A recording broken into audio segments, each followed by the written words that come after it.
the 23rd day of July in the year 2011, in a quiet Camden street, heavy with summer air, the world's song paused. A young woman whose voice carried both the shadows and the brightness of a generation was found still. Her breathing ended. Her time upon the earth closed at 27 years. The silence that followed was not ordinary silence, but the kind that seems to stretch backward and forward, as though it had always been waiting. Her name, already etched into memory, was Amy Winehouse. Welcome, dear listener, wherever you may be resting this evening or morning. Share in the comments the place and the hour where you join us, so that together we form a circle across time and distance, remembering as one. And if you wish to support the weaving of these stories, let your hand touch the subscribe button, a small gesture to help preserve timeless voices before we begin. Her life begins not in the glow of cameras or the thunder of applause, but in the suburban hush of Southgate, London, where she was born in the autumn of 1983. A child among ordinary streets and homes, yet within her chest there grew an extraordinary resonance, a restless current. Her family's blood carried the traces of old songs, for her father and uncles sang the tunes of Frank Sinatra and the American standards, and her mother hummed melodies from the music halls. In that household, the radio was never fully silent, and one might imagine that the walls themselves carried the faint vibrations of jazz, blues, and swing. The small Amy, dark-haired and wide-eyed, seemed attuned to the rhythms of things unseen. She was restless, often mischievous. Her teachers found her too curious, her laughter too loud. Yet even in her mischief there was a pulse of artistry, as though she were already trying to fashion her own stage upon the pavements and classrooms. She sang before she quite understood the meaning of words, echoing the voices of Dinah Washington, Sarah Vaughan, Tony Bennett, and her beloved girl groups of the 60s. She drew not only from her own time, but reached backward, plucking notes from eras before her birth. Was it fate, one wonders, that such a small body could shelter so ancient a sound? For when Amy sang, even in her youth, the timbre was not of a child, but of an old soul weathered by sorrows not yet her own. Perhaps we are all born carrying echoes from those who came before us, and some rare beings allow those echoes to spill forth, unfiltered, startling the world. She was one of those rare ones. Her home life was divided in ways that left marks unseen. Her parents' marriage faltered. Her father's presence was not always steady, and Amy felt keenly the pull of both love and absence. Some biographers suggest that her hunger for devotion and her fear of abandonment found their roots here. But perhaps it is simpler to say that she learned early how fragile bonds can be, and how music might serve as a thread to bind the broken edges of the heart. She held close her older brother Alex, and from him she gained both comfort and rivalry, the kind of sibling companionship that sharpens identity. As she grew into her teenage years, she became restless with the ordinary pace of school life. The conventional lessons bored her. She wrote poems in the margins of her books. She sketched.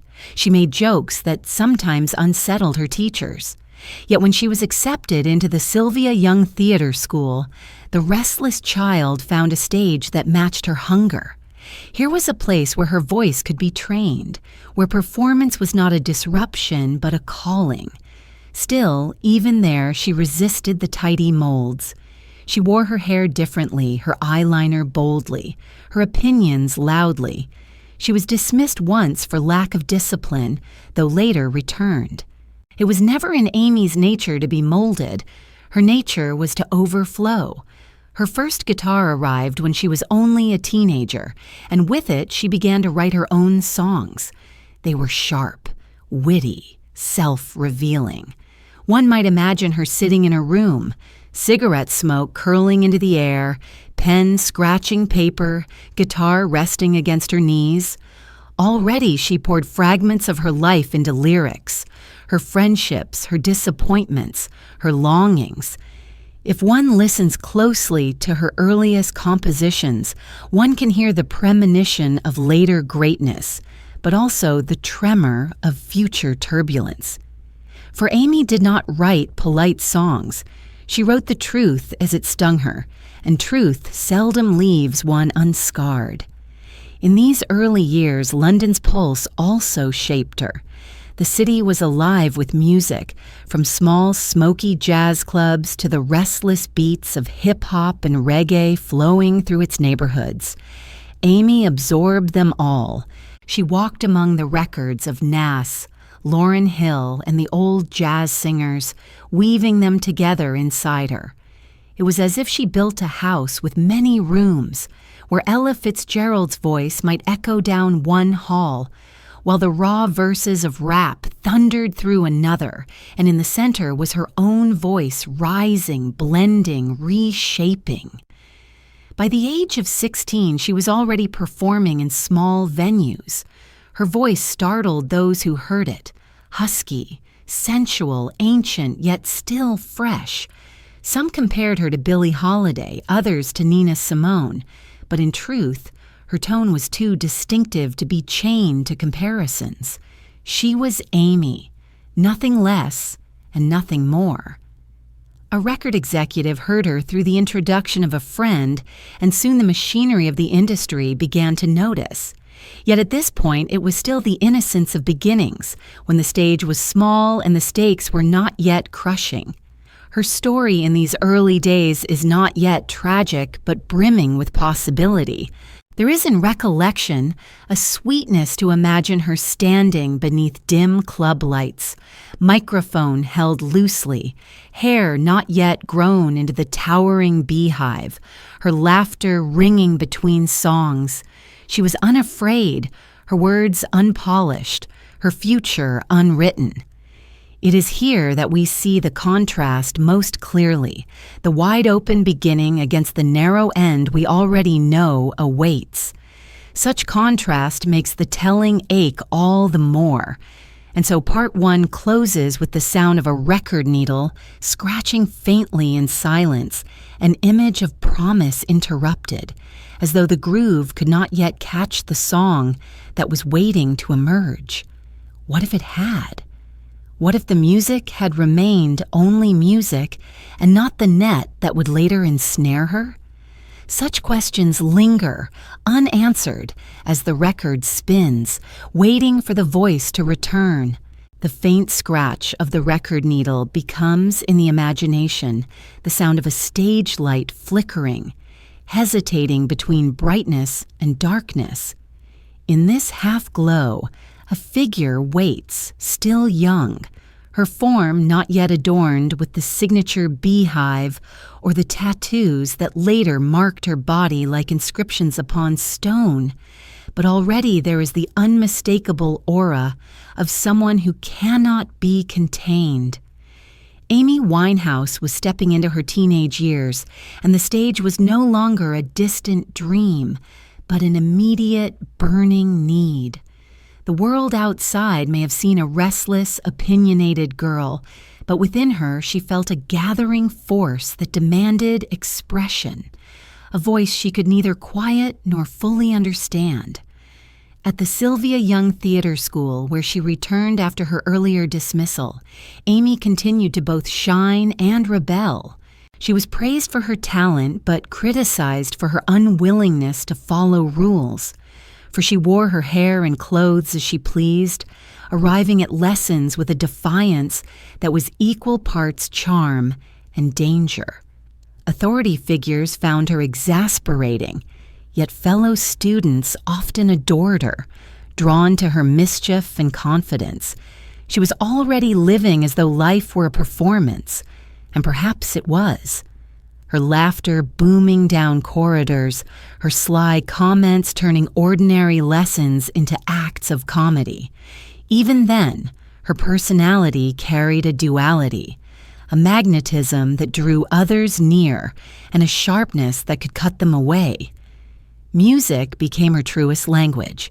With her guitar, she experimented with chords, strumming late into the night, writing songs that reflected not some polished fantasy, but her raw and messy reality. Friends recall her notebooks filled with fragments of lyrics, sometimes bitter, sometimes playful, always brutally honest. In these early writings, we glimpse the seeds of her future albums, confessions wrapped in wit, heartbreak laced with humor, truths sung so directly they startled even those close to her. It was as though she had no protective barrier, no veil between her inner life and the outer world, and this gift of candor would later become both her crown and her wound. Amy was not content to sing only what others had written. She sought her own voice, her own identity. Yet she did so not by rejecting tradition, but by absorbing it deeply. Her record collection grew into a small cathedral of influences: Thelonious Monk, Sarah Vaughan, Carole King, Motown groups, and the sharper edges of hip-hop. She listened with an intensity that made the past present, as though Billie Holiday or Dinah Washington might walk into the room at any moment. This communion with voices long gone gave her music a texture both timeless and contemporary, bridging decades in a way that few others could achieve.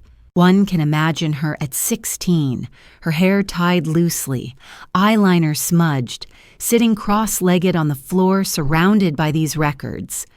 Each crackle of vinyl was a ghost whispering into her ear, each phrase a lesson she absorbed without the need of formal schooling. Her teachers may have scolded her for lack of discipline, but here was her true education, received directly from the grooves of records and the smoky echoes of club performances she sneaked into. London itself was her classroom, its streets, its pubs, its underground venues. The city was alive with diversity of sound, and Amy soaked it up greedily, restless for more. By this time, she had begun to perform outside of school, her voice startling strangers in small venues. Those who heard her often paused, caught between disbelief and recognition. How could such a young girl summon a sound so heavy with experience? Some said she sounded like an old soul trapped in a youthful body, but perhaps it was simply that she carried within her the intensity of one who felt everything too much, too sharply. The power of her voice was not in perfection, but in its emotional weight, its refusal to hide the cracks and tremors. Even in laughter, her tone held a residue of sorrow, as though joy and grief could never be entirely separated. These were also the years when her rebellion deepened, spilling beyond harmless mischief. She experimented with cigarettes, alcohol, and other means of pushing boundaries. Friends recall her restless energy, her disdain for authority, her refusal to accept limits. Such traits made her dazzling in performance, but also unpredictable in life. She seemed to carry within her a need to test every wall, to scratch at every surface, to seek intensity at all costs. Perhaps this was the very quality that gave her art its fire, but already there were signs of the shadows it might later unleash. In her late teens, Amy's talent drew attention from the music industry. Through a friend, she came to the notice of Simon Fuller's management company, and soon after, Island Records began to circle around her. She was not yet shaped into the image the industry often demands. She resisted attempts to smooth her edges or polish her into a pop product. Her stubbornness, while frustrating to those who sought control, protected her authenticity. She insisted on writing her own songs, on choosing her own musicians, on sounding like herself and no one else. In these early negotiations, one already senses the tension that would later define her career, the battle between authenticity and industry, between her voice as a raw truth and the world's hunger for marketable spectacle. There is something haunting about these moments when we look back knowing what is to come. To see her then, still so young, still able to laugh with unguarded joy, is to feel the weight of foreknowledge pressing down. Did she sense, even dimly, the path that awaited? Or was she, like most of us at that age, simply reaching for the next moment, the next song, the next thrill? Memory often reshapes the past into prophecy, but perhaps in reality she was simply a teenager with a gift, unaware of the enormity of what it would cost her. And so, in this part of her story, we linger not on tragedy, but on promise. We linger on the girl who filled notebooks with witty rhymes, who teased her classmates, who sang in clubs where the air was thick with smoke and possibility. We linger on the first stirrings of greatness, when the stage light flickered uncertainly, and the crowd's applause was still small enough to feel intimate. For here lies the purity of beginnings, when the world has not yet claimed its portion, when the music belongs still to the one who sings it. The stage light continues to flicker, unsteady, half bright and half dim. In that trembling glow, Amy adjusts the microphone stand, clears her throat, and prepares to let her voice rise. The question lingers in the air like smoke. Will the light steady, or will it fail? The answer waits in the silence that follows. The stage light steadies for a moment, casting its thin beam over the young woman who lifts her glass to her lips. The taste of wine is sharp, unfinished, lingering as though caught between sweetness and bitterness. It is the same duality, half joy and half sorrow, that enters her music when her first album is born. They call it Frank, a title that is both a nod to Frank Sinatra and a declaration of honesty. To be frank, to be truthful, to lay bare without disguise. This was the essence of Amy Winehouse in those years when her voice first entered the world on recorded grooves. Frank was released in 2003, and though she was only 19, her voice already carried the weariness and wisdom of someone decades older. The songs were not polished pop constructions. They were jazz-inflected, laced with hip-hop rhythms, candid in their humor, biting in their irony. In them, she mocked false lovers, confessed her own insecurities, and turned her sharp observational wit outward as well as inward. One might hear in these songs a young woman who refused to play the role of victim, who met heartbreak not with tears alone, but with laughter sharpened into a blade. Yet beneath the wit was always the tremor of vulnerability, a fragility that could not be hidden even when dressed in sarcasm. Her lyrics startled listeners with their rawness. In an age when many artists cloaked their lives in metaphor, Amy spoke plainly of infidelity, drinking, disappointment, and desire. Critics praised her authenticity, her refusal to soften her words for the sake of radio. Some compared her to Billie Holiday, some to Lauryn Hill, yet most acknowledged that her voice, though echoing others, was entirely her own. To hear her sing was to be disarmed, for her delivery was not performance alone, but revelation. But success, even in these early stages, was complicated. Frank earned critical acclaim and a Mercury Prize nomination, yet Amy herself expressed ambivalence. She felt the album had been tampered with by producers, that some of its essence had been shaped away from her vision. Already she was experiencing the tension between creation and industry, between the purity of her own sound and the compromises demanded by record labels. In later interviews, she would say that she was only truly proud of a handful of tracks, the ones that remained untouched by others' hands. Even at 19, she was fiercely protective of her authenticity, unwilling to surrender her voice fully to outside control. and yet the album revealed her to the public in a way nothing else could have. She appeared on television, in interviews, on stages larger than the clubs she had known.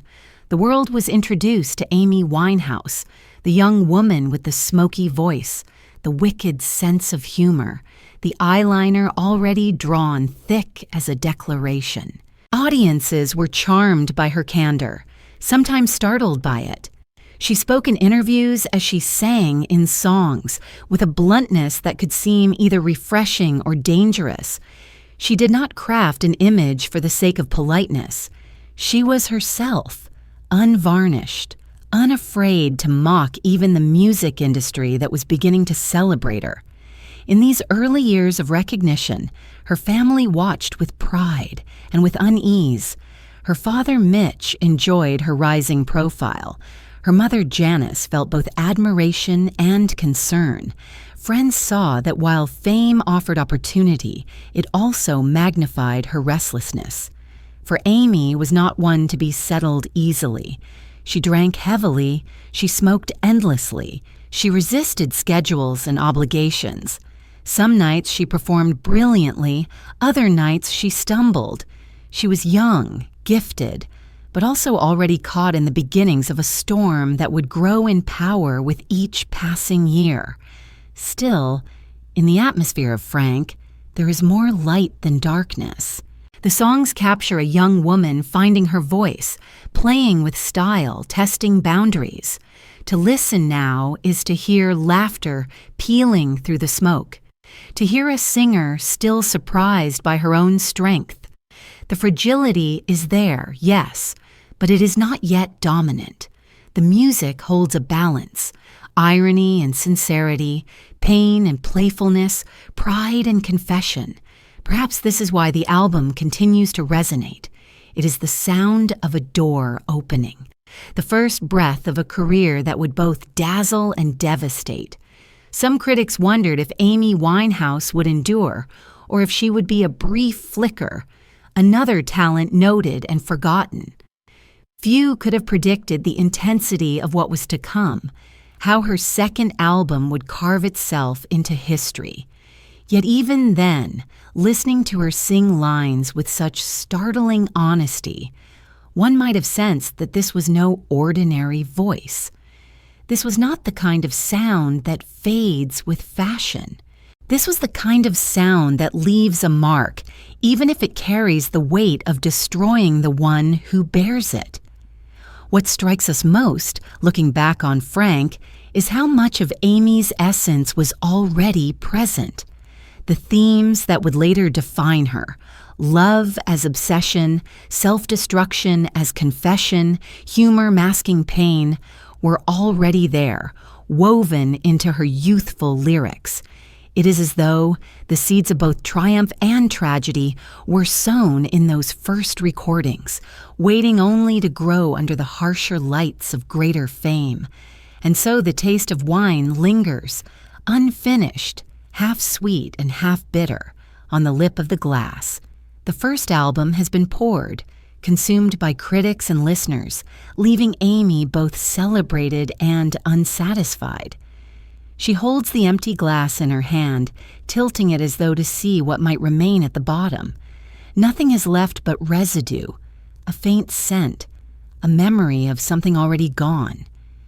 Beyond the glass waits the next chapter, one that will not taste so lightly.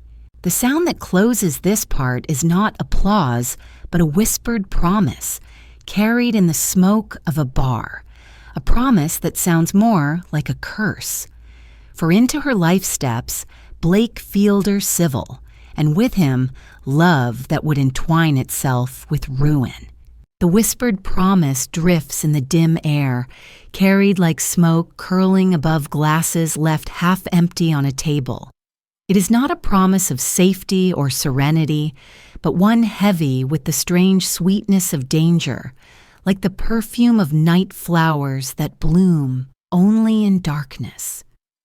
Into Amy's world steps Blake Fielder Civil, and with him comes a kind of love that is not gentle, not steady, but charged with the electricity of destruction. When she first met him in the Camden pubs where laughter was always loud and nights never seemed to end, she felt drawn as though by an unseen magnet. He was not polished, not safe. He carried with him the scars of his own past, and perhaps that is why she leaned toward him. Two wounded beings recognizing each other in a crowded room. Blake was reckless, charming, volatile. He offered her a mirror of her own wildness, a companion in rebellion. They laughed together with the intensity of conspirators, spoke in secrets, lived as though the world outside mattered little. For Amy, who had always feared the quiet spaces of loneliness, this connection was intoxicating. She once described him not as simply a partner, but as the very marrow of her being. It's easy, even in hindsight, to see how she fell into him as one might fall into a river, swept away not by choice alone, but by the current's power. Yet love, such as this, does not flow evenly. It surges, crashes, and pulls under. Friends and family noticed almost immediately that Blake's presence unsettled her. He introduced her to habits darker than drink, and though she was already experimenting with excess, with him it deepened into something heavier, more perilous. Arguments flared between them as passionately as their embraces. They would split apart, only to return again, bound by a force neither could loosen. To onlookers, the relationship seemed a storm that could not be weathered. Yet to Amy, it was both her anchor and her tempest. It is during these years that her songwriting shifted, growing sharper, darker, more confessional. The songs she began to write reflected not the playful irony of Frank, but the deeper wounds of betrayal, the hollow ache of love that destroys even as it sustains. She poured into her lyrics the turbulence of nights spent fighting, of mornings filled with regret, of longing so fierce it became indistinguishable from pain. To listen is to enter not only her heart, but also her private wars, fought not in silence but in full-throated melodies. One might ask why such love holds power, why we are drawn to what we know may ruin us. Perhaps it is because the human spirit longs not merely for comfort, but for intensity, for the feeling of being alive in every cell. And Blake gave Amy that intensity. With him, she felt consumed, seen, needed. The chaos between them was not separate from the bond. It was the bond. Yet in that entanglement, she began to lose pieces of herself, as though each argument, each night of indulgence, carved away something she could not regain. Her family, her friends, her colleagues tried to intervene. Some urged her to step back, to leave him before it was too late, but their warnings were like distant echoes against the immediacy of passion. When Amy looked at Blake, she did not see the danger others saw. She saw the figure who made her heart surge, who shared her laughter, who stood with her in the restless dark. In one interview, she said plainly that he was everything to her, her muse, her tormentor, her salvation. And so she clung to him even as he slipped in and out of her life, even when the relationship broke and reformed again like waves on a shore. In music, this bond became immortalized. When she sang of love, betrayal, obsession, she was not crafting distant stories but transcribing her own days.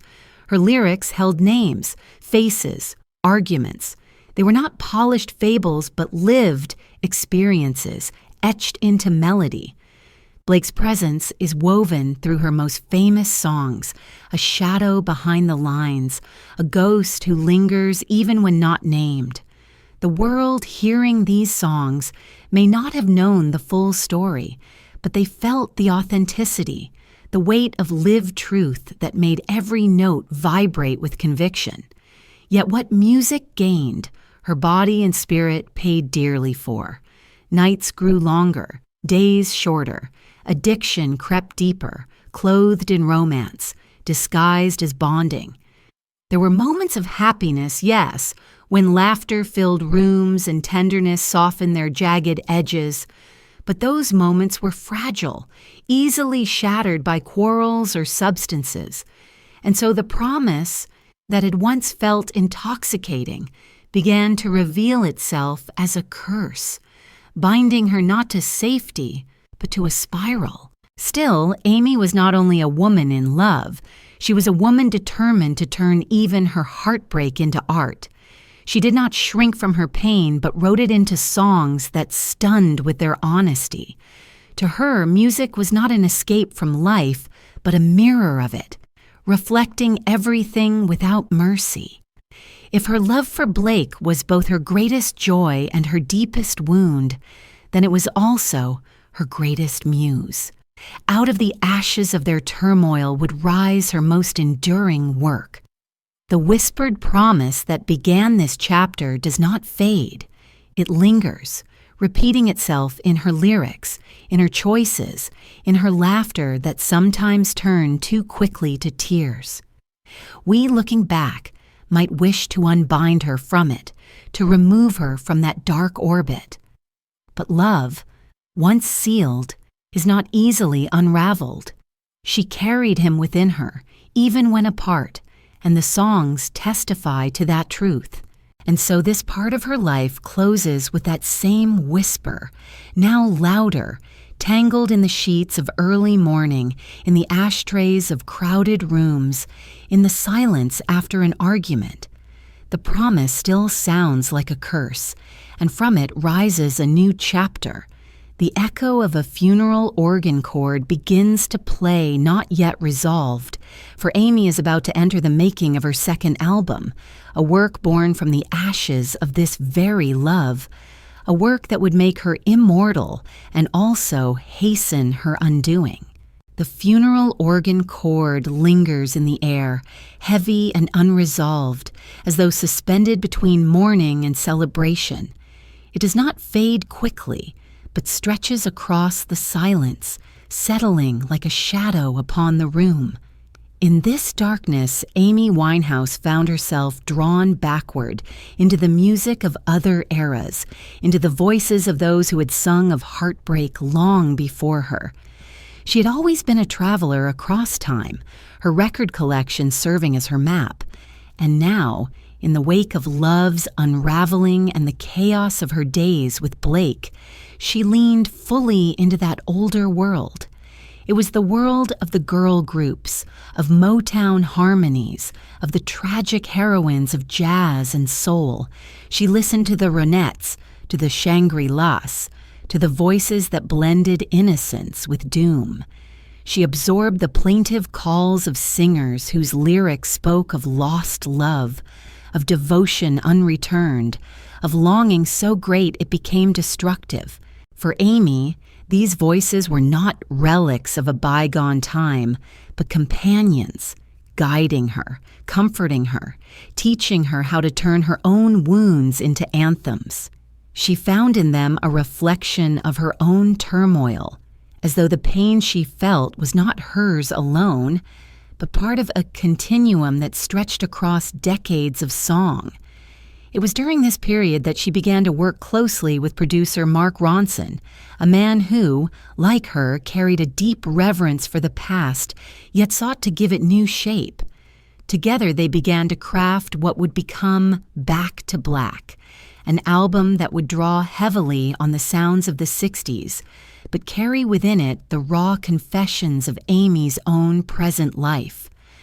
The partnership was not easy, for Amy was never one to be guided without resistance, but it was fruitful. Ronson provided the lush, retro arrangements, while Amy provided the unflinching heart. In the studio, she was both focused and fragile. She could deliver a vocal performance of breathtaking power in a single take, capturing an emotion so vividly it could not be replicated. Yet she could also disappear into silence, retreating into herself, distracted by her personal demons. Those who worked with her remember the intensity of her presence, the way she could shift from laughter to melancholy in a moment, the way her entire being seemed consumed by the music when she sang. It was as if the studio became not a workplace but a confessional, the microphone her priest, the tape recorder her witness. The songs she recorded were confessions indeed. Back to Black, the title track, was born directly from the ending of her relationship with Blake, his departure back to an old flame, her retreat into despair. The lyrics spoke not in metaphors, but in blunt declarations. We only said goodbye with words. I died 100 times. In those lines one hears not only the pain of loss, but the compulsion to relive it, to dwell in it, to make of it something eternal. To sing such words is to bleed in public, yet Amy did so without hesitation. Other tracks carried similar weight. Rehab, with its defiant refusal to be healed, became both her anthem and her curse, a song that the public embraced as cheeky fun, but which in truth revealed her stubborn denial of her own needs. Love is a losing game captured the futility of devotion that burns too bright. Tears dry on their own borrowed the melody of a Motown classic, but Amy's lyrics gave it new life, blending defiance with sorrow. Each song was carved from her own experience, and though dressed in the sounds of the past, they belonged unmistakably to her. The album, when released in 2006, was not merely a success. It was a phenomenon. Critics hailed it as a masterpiece, a revival of soul that was also utterly modern. Listeners across the world were struck by its honesty, by its blend of retro sound and contemporary confession. Awards soon followed, culminating in 5 Grammys, including Record of the Year and Song of the Year. Suddenly, Amy Winehouse was not only a British talent, but an international star, her name spoken alongside legends. Yet fame, as always, carried its price. The more the world adored her, the more it scrutinized her. The press devoured her image. The tabloids fixated on her personal life, her appearance, her addictions. The very songs that had been her confessions became headlines thrown back at her. When she sang, "They tried to make me go to rehab, I said no, no, no," it was quoted endlessly as evidence of her downfall. The music that had been her refuge became, in some ways, her trap. Still, within Back to Black, there remains a sense of triumph. For a moment, Amy had transformed her pain into something larger than herself, into a work of art that would outlast her. She had taken the whispered promises, the arguments, the betrayals, and given them form that could be sung by others, felt by strangers, remembered long after she was gone.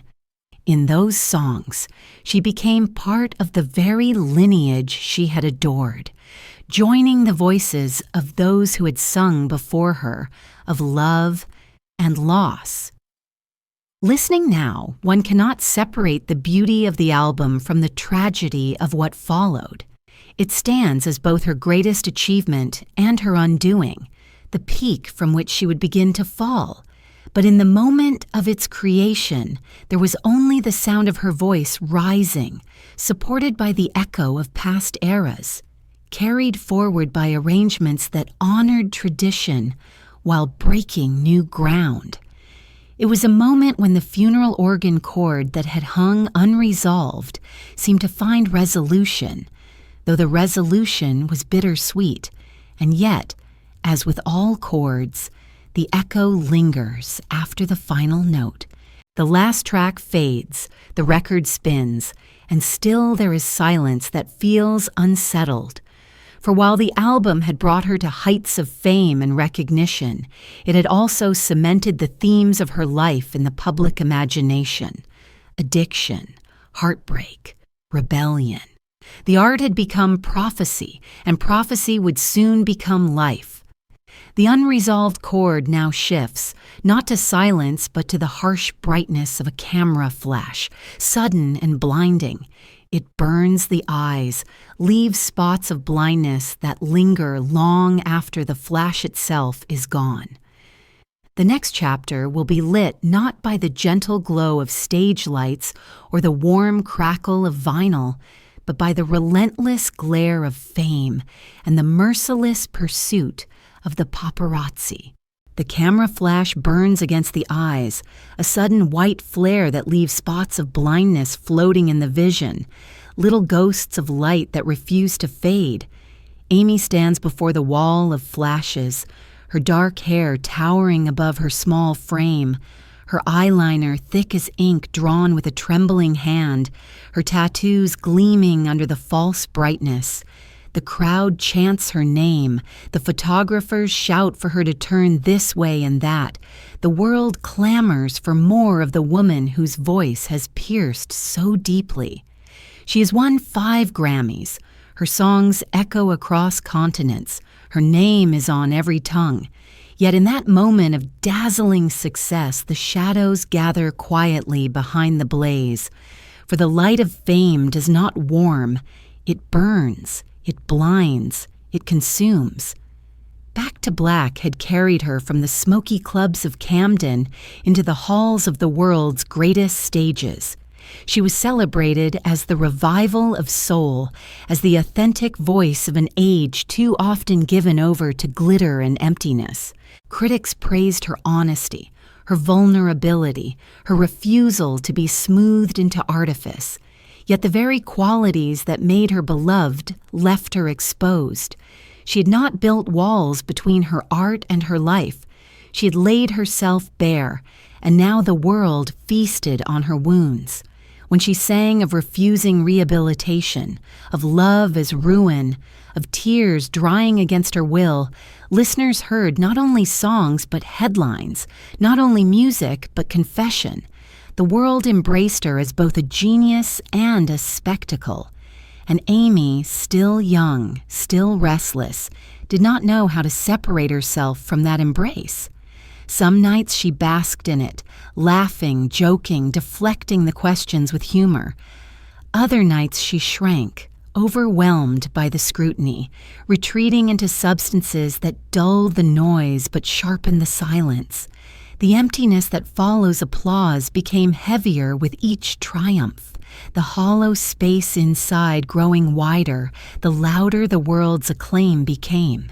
The Grammys of 2008 should have been a crowning moment. She performed by satellite from London, unable to travel to the United States due to her legal troubles and ongoing struggles. Yet even through the screen, her performance stunned, her voice raw, her eyes haunted. When her name was announced again and again, when she stood trembling with disbelief at the recognition, the cameras caught her smile, her tears, her gratitude. But those close to her knew the triumph was tinged with sorrow. She longed for Blake, who was then imprisoned, and even as she held the golden statues, her thoughts drifted elsewhere. The world celebrated her alone, but in her heart she did not feel alone. She felt incomplete.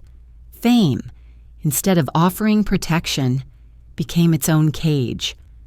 Paparazzi followed her relentlessly through the streets of Camden, capturing every stumble, every cigarette, every moment of weakness.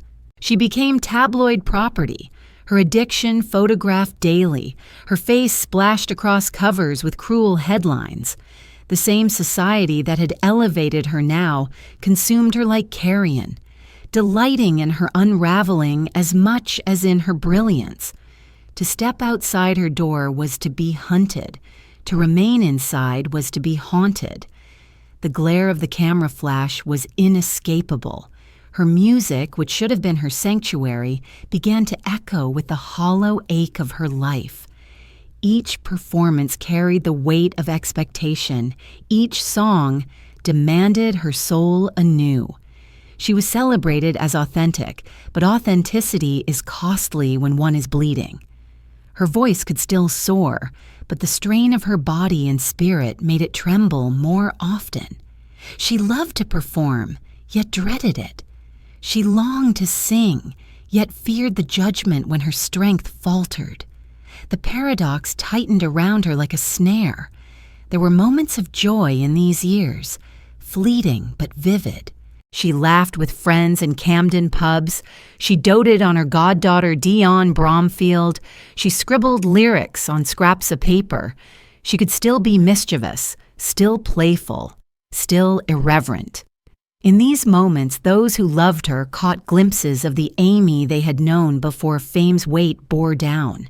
Yet such moments were fragile, easily swept away by arguments, by the absence of Blake, by the constant noise of the outside world.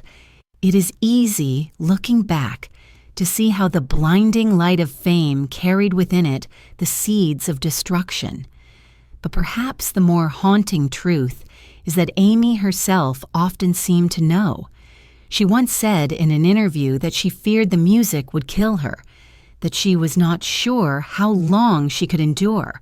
Such words spoken casually now sound like prophecy, and yet at the time they were met with laughter, with admiration for her candor, with little recognition of how deeply she meant them. What is the cost of being loved by the world? For some, it is adoration that uplifts. For others, it is adoration that suffocates. Amy was not built for half measures. She gave herself fully, whether to love, to drink, to song, or to sorrow. And so the world's embrace, instead of holding her gently, crushed her beneath its weight. The camera flashes, bright and endless, became symbols not of celebration but of captivity. As the applause of Grammys faded, as the interviews multiplied, as the rumors swirled, the hollowness inside her widened. Her triumph had not filled her, it had emptied her further. She stood before audiences with arms raised high, but behind the scenes she withdrew, seeking solace in the very substances that were eroding her. The glory felt strangely hollow, like wine left too long in the glass, its sweetness gone, its bitterness lingering. And so Part 6 closes with that same blinding camera flash, burning against the eyes, leaving its afterimages floating in the dark. The light has not vanished, but it has revealed something more, the outline of bars, the suggestion of a cage.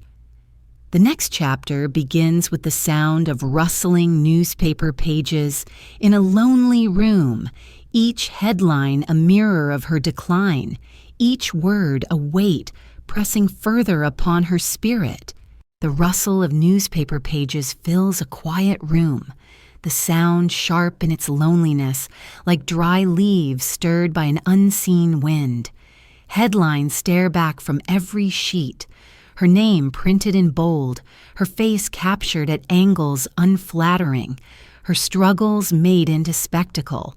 What was once applause has turned into surveillance, and what was once admiration has curdled into hunger. Amy Winehouse, whose voice had given the world both joy and sorrow, now found herself devoured daily in ink and image. Fame, which had lifted her so high, now closed around her like an iron cage. Outside her Camden home, photographers gathered like sentinels, their lenses pointed at her door, waiting for her to emerge. Each step onto the street was a performance she had not chosen, each stumble magnified, each tear seized as currency. The tabloids thrived on her chaos, the endless cycle of addiction and argument, of missed shows and broken nights. They called her names with cruel creativity, reducing her to caricature, stripping her humanity for the sake of entertainment. She was not a woman to them, but a headline, not an artist, but a cautionary tale to be consumed with morning coffee. Inside, she tried to retreat into ordinary rituals, cigarettes lit one after another, tea cooling in forgotten cups, scribbled notes of lyrics left unfinished. Yet the rustle of newspapers found its way even into those private moments. Friends would call with concern. After reading the latest stories, family members would plead with her to protect herself. Strangers would shout advice in the street. Her life was no longer hers alone. It belonged to a public that demanded both her brilliance and her downfall, unwilling to grant her the grace of being simply human. And yet, Amy could not entirely reject the attention. She laughed sometimes at the absurd headlines, mocking them in her own irreverent way. She was quick with humor, sharp with wit, able to turn the ridicule back on itself. But the laughter could not erase the deeper truth, that being watched constantly eroded her. The cage of fame was not only external, it grew within her, shaping her sense of self, making her question her worth apart from the stories told about her. Performances became battlegrounds. When she sang well, the headlines softened for a day, praising her brilliance. When she faltered, as she often did under the weight of her addictions and sorrows, the criticism was merciless. A bad show was not merely a failure, but proof of her decline, written with relish by critics who had once exalted her. The pressure to perform, to deliver her soul on command, grew unbearable. The stage, once a place of release, became another cage, lit by the same harsh flashes as the streets outside. Her relationship suffered under this relentless scrutiny. With Blake, already tumultuous, the added weight of public spectacle turned private arguments into public wars. Friends grew distant, exhausted by the constant cycle of crisis. Her family tried to shield her, but could not protect her from the swarm of photographers who turned every reunion into a story. Even moments of tenderness, a walk with her mother, a laugh with a friend, were photographed, dissected, judged. To be Amy Winehouse was to be observed endlessly, without reprieve. In these years, the image of her body began to change as well, and with it, the tone of the headlines. She grew thinner, frailer, her skin pale, her eyes tired. The tabloids shifted their cruelty toward her appearance, mocking her weight, her clothes, her hair. They framed her as spectacle even in her suffering, turning her struggles with eating into entertainment. It is here that one sees the cage at its most merciless, not content to capture her artistry or her chaos. It sought to capture even her physical decline, to make of her entire being a commodity. The tragedy of this cage is not only what it did to Amy, but what it revealed of the world around her.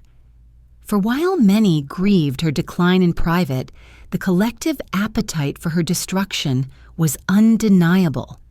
Newspapers sold, cliques multiplied, conversations flourished around her name. In feeding upon her pain, society revealed its own hunger for tragedy, its own complicity in consuming the lives of those who dared to be vulnerable in public. Amy, with her unfiltered honesty, was the perfect subject. And so, the cage tightened further, built not only by photographers and editors, but by the eyes of millions who looked and judged. Yet even in this relentless pressure, Amy's spirit did not vanish entirely. She still joked, still sang when she could, still scribbled lyrics in moments of clarity. She remained fiercely loyal to those she loved, even when they hurt her, even when they failed her. She carried within her a softness that fame could not fully erase, though it often obscured it. And in her music, when she managed to return to the studio or the stage, one could still hear the unbroken core, the voice that had always carried more than its years, the soul that sang not for fame, but because it could not remain silent. But the cage was unforgiving. Each day it pressed tighter, each headline another bar, each photograph another lock. And so Part 7 closes with the sound of those newspaper pages rustling again in the empty room, a sound both ordinary and unbearable. The pages turn endlessly, as though no story can be complete, as though the appetite for her suffering has no end. The last page flutters closed, and in the silence that follows, a softer sound emerges, the clink of a spoon against porcelain, faint and hesitant, stirring in a cup that will not be finished. It is the sound of hunger met by emptiness, the sound of nourishment denied, a foreshadowing of the hollow spaces within Amy that no applause and no attention could ever fill. The spoon clinks against porcelain, a fragile sound, hollow, almost apologetic, as if it were embarrassed to disturb the silence of the room. Yet no hand lifts the spoon again, and no appetite follows. The cup grows cold, the tea untouched, and in this small detail we glimpse the wider hunger that haunted Amy Winehouse. For she was a woman of intensity, overflowing in spirit, in voice, in love, but within her body there lingered an emptiness she could not quite fill. Even before the world's gaze magnified her every gesture, Amy had wrestled with the shadows of eating disorders. From her teenage years, she carried unease with her body, with her reflection, with the tension between how she felt and how she was seen. She joked about it sometimes, her humor serving as a shield, but the reality was not laughter. She would go days neglecting food, then swing between indulgence and denial, caught in cycles that left her weaker, even as her voice grew stronger. It is a strange paradox that a voice so powerful could rise from a frame so frail that the sound of resilience could emerge from a body consumed by fragility. The world noticed her shrinking form, and the newspapers, cruel as ever, turned it into another spectacle. They photographed her thinness with merciless clarity, speculating about her health, mocking her appearance, turning her suffering into entertainment. What should have been approached with compassion was met instead with ridicule.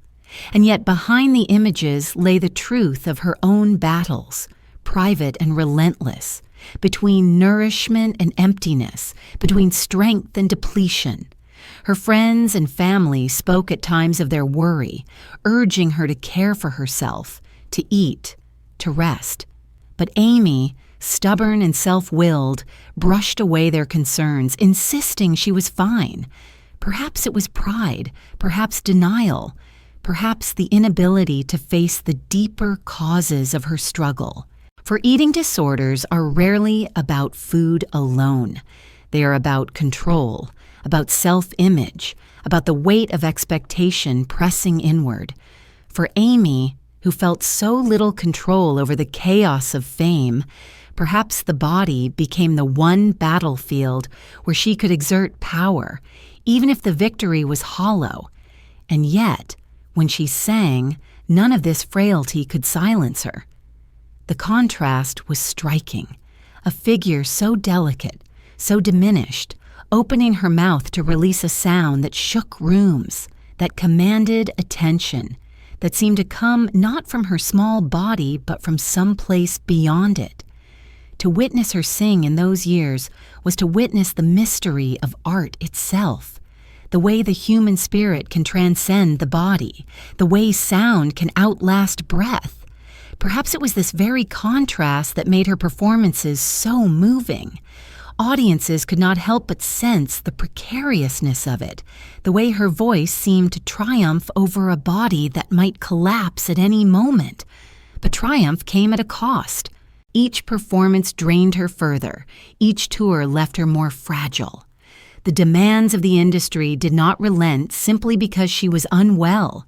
Contracts had to be honored. Shows had to be played. Cameras had to be faced. The cage of fame demanded its portion, and Amy, ever unwilling to disappoint her audience, often pushed herself beyond her limits. Yet behind the stage, behind the smoke and the lights, she grew weaker, more fragile, more vulnerable. It is difficult to speak of such fragility without falling into pity, and pity does her no justice. For even in her weakness, she was fierce. She fought against the expectations, she resisted the demands, she clung to her own will. But the fight was not even, for she was not battling only against those outside her, but against herself, against the emptiness that echoed within her. Some nights she would laugh and eat and drink with friends as though nothing were wrong. Other nights she would retreat into silence, untouched meals left to grow cold, her body betraying her spirit. In reflecting on these years, one is left to wonder, why must so many of the greatest voices emerge from such fragile vessels? Is there some cruel balance in the universe, granting brilliance in spirit while demanding sacrifice in form? Or is it simply that those who feel most deeply, who pour themselves most completely into their art, often have little left to protect their own bodies? No answer suffices, yet the question lingers, carried on the sound of the spoon still resting against the porcelain. Amy's frailty did not silence her, but it did shadow her. It shaped the way the world saw her, the way the press exploited her, the way even those who loved her worried constantly. It added another weight to the already unbearable burdens of addiction, of fame, of turbulent love. And so her life became not one struggle, but many, intertwined and inseparable, each feeding the other, each leaving her weaker than before. Yet through it all, the music endured. Perhaps this is what makes her story so haunting, that even as her body failed her, her art only grew stronger, more enduring, more unforgettable. When she stood before a microphone, thin and trembling, and yet released a voice that could fill an entire hall, it was as though life itself declared that fragility and strength could coexist, that beauty could emerge from brokenness, that art could outlast even the body that created it. The spoon remains against the porcelain, the tea cold, untouched. The silence deepens around it, broken only by the faint sound of glass slipping from a hand, shattering against the floor. The shards scatter across the ground, sharp and glittering, like pieces of a life breaking apart. And with that shattering sound, we enter the next chapter, her descent into deeper addictions, into the bottle and the needle, into the dual promise of escape and destruction. The glass slips from her hand, falls, and shatters upon the floor. The sound is sudden, sharp, final, yet strangely delicate, as if the fragments themselves were singing their own small song of destruction. Shards glitter against the wood, reflecting the dim light in jagged patterns, beautiful and dangerous all at once. So it was with Amy Winehouse in these years. The breaking was as visible as it was inevitable, and yet within the ruin there remained a strange, terrible beauty. For the broken glass was not only in her hand, it was in her life, in her choices, in the addictions that had begun to deepen their grip upon her. What had once been playful indulgence in drink, the reckless experiments of youth, had become something darker, something binding. Alcohol was no longer a companion at parties or a spark for laughter. It was now a constant presence, a crutch, a shadow that followed her into every room. Bottles were scattered across tables, half-finished glasses left in corners, the scent of liquor lingering even in the quiet mornings when the world still slept. And where alcohol softened the edges of her pain, drugs sharpened the spiral. With Blake, came not only passion, but poison, substances that promised escape but delivered ruin. Heroin, crack cocaine, powders and needles all found their way into the fragile rhythm of her days. At first, they were companions in rebellion, shared secrets in the dark, but soon they became masters, demanding allegiance, consuming time, money, energy, spirit. Those who loved her watched in fear as the substances pulled her further from herself, even as she clung to them with the desperation of one who cannot bear the rawness of life unfiltered. The paradox of addiction is cruel. It offers relief from suffering, even as it creates more suffering. It promises escape, even as it binds tighter chains. For Amy, whose heart was already burdened with love's chaos, with the scrutiny of fame, with the hollowness of her own fragile body, the substances offered temporary silence. For a few hours, perhaps, the noise of the world would dim, the loneliness would ease, the cage of fame would seem less suffocating. But when the haze lifted, the noise returned louder, the loneliness deeper, the cage tighter. And so the cycle spun, faster and faster, until the escape itself became the prison. The press, ever hungry, feasted upon these struggles. Photographs of her stumbling in the streets, of her eyes vacant, of her arms bruised, filled the newspapers. Headlines screamed of her decline, mocking her even as they profited from her pain. Rehab clinics became revolving doors, each stay a publicized attempt at salvation, each relapse another headline. Her song, Rehab, meant half in jest, half in stubborn honesty, became an anthem of irony, quoted endlessly as evidence of her refusal to be saved. The very confession she had sung became her condemnation, a prophecy that others used to define her. Yet within the haze of addiction, she remained fiercely creative. Some of her most haunting performances came during these years, when her voice carried not only the lyrics, but the weight of her entire being. To hear her sing in this period is to feel the fragility and the fury all at once, the way her soul burned through the cracks of her failing body. It is not the polished perfection of studio takes, but the raw cry of someone caught between life and death, between longing for peace and clinging to passion. Perhaps this is why audiences continued to gather, even as her reliability faltered, even as her reputation suffered. They came not to witness flawlessness, but to witness truth, however broken. Friends and family pleaded with her, begged her to choose life over destruction. Interventions were attempted, support was offered, but Amy, proud and stubborn, often pushed them away. She did not want to be told what to do, did not want to surrender her will, even when that will was turning against her. Some nights she would swear she was finished with it all, that she would recover, that she would return to herself. Other nights she surrendered entirely, her laughter too loud, her speech too slurred, her eyes too distant. The cycle was merciless, and she was caught within it.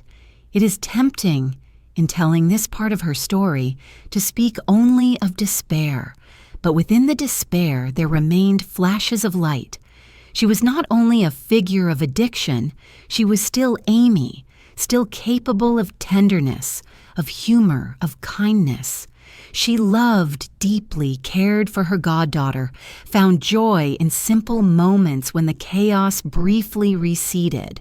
Those who knew her best held on to these glimpses, even as they feared for her. For they knew that beneath the substances, beneath the headlines, beneath the broken glass, she remained the same girl who had once sat cross-legged on the floor, scribbling lyrics into notebooks, her voice rising with uncontainable force. The broken glass on the floor glitters still, sharp and dangerous, reflecting the light in a fractured beauty. It is not swept away, not yet. The room is silent except for the faint echo of a taxi door closing late at night, its sound heavy with departure, with absence, with the shadow of someone leaving again. And with that closing door, we enter the next chapter, the figure of her father, Mitch Winehouse, stepping into her story more visibly, his presence both protective and controversial, his shadow falling across her already fragile world. The sound of the taxi door closing hangs in the night air, heavy and lingering, as though it carries with it not only the departure of a passenger, but the absence of something deeper. It is the sound of someone leaving when they are needed, the hollow thud of separation. For Amy Winehouse, this sound was woven through her life, and most often it was linked to the figure of her father, Mitch. His presence in her story was undeniable, his love for her real, yet his role complicated, filled with shadows of absence and questions that still stir uneasily.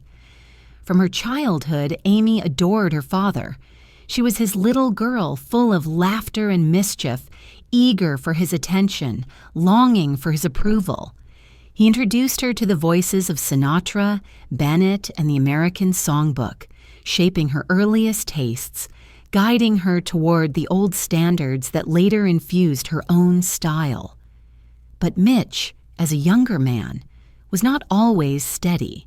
He drifted, distracted by other relationships, and Amy, sensitive and perceptive, felt those absences keenly. The marriage between Mitch and Janice faltered, and their separation left Amy with a wound she carried quietly, though it revealed itself in her longing for love and her fear of abandonment. As she grew into fame, Mitch re-entered her life with greater force. He was proud of her success, eager to stand by her side, to claim his place as her champion. He often spoke in interviews of his daughter's genius, of his determination to protect her, of his efforts to support her recovery. And yet, to many, his presence raised uneasy questions. Did he seek too much of the spotlight? Did he sometimes prioritize her fame over her well-being? Was his guidance truly for her, or partly for himself? The answers are complex, tangled in love and in human imperfection. Amy herself expressed ambivalence about her father's role. At times, she leaned on him, trusting him, cherishing his closeness. At other times, she bristled, accusing him of not being there when she most needed him, of downplaying her struggles, of failing to see the depth of her pain. Their relationship was marked by devotion and disappointment in equal measure, a push and pull that reflected the unresolved tensions of her childhood. It is perhaps no accident that in her songs, fathers and figures of authority are often absent, unreliable, or silent. One of the more troubling aspects of Mitch's presence was the public nature of his involvement. He spoke frequently to the press, wrote about his daughter, appeared in documentaries. Some praised him for raising awareness about addiction and for trying to humanize her in the face of tabloid cruelty. Others accused him of exploiting her, of speaking too much, of seeking his own form of fame. The truth likely lies somewhere in between.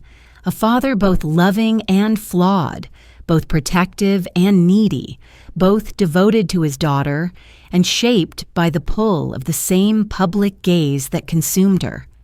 There were moments, too, when Amy's own words cut sharply. In one documentary, she remarked with biting clarity, "My dad thinks I'm fine. I'm not."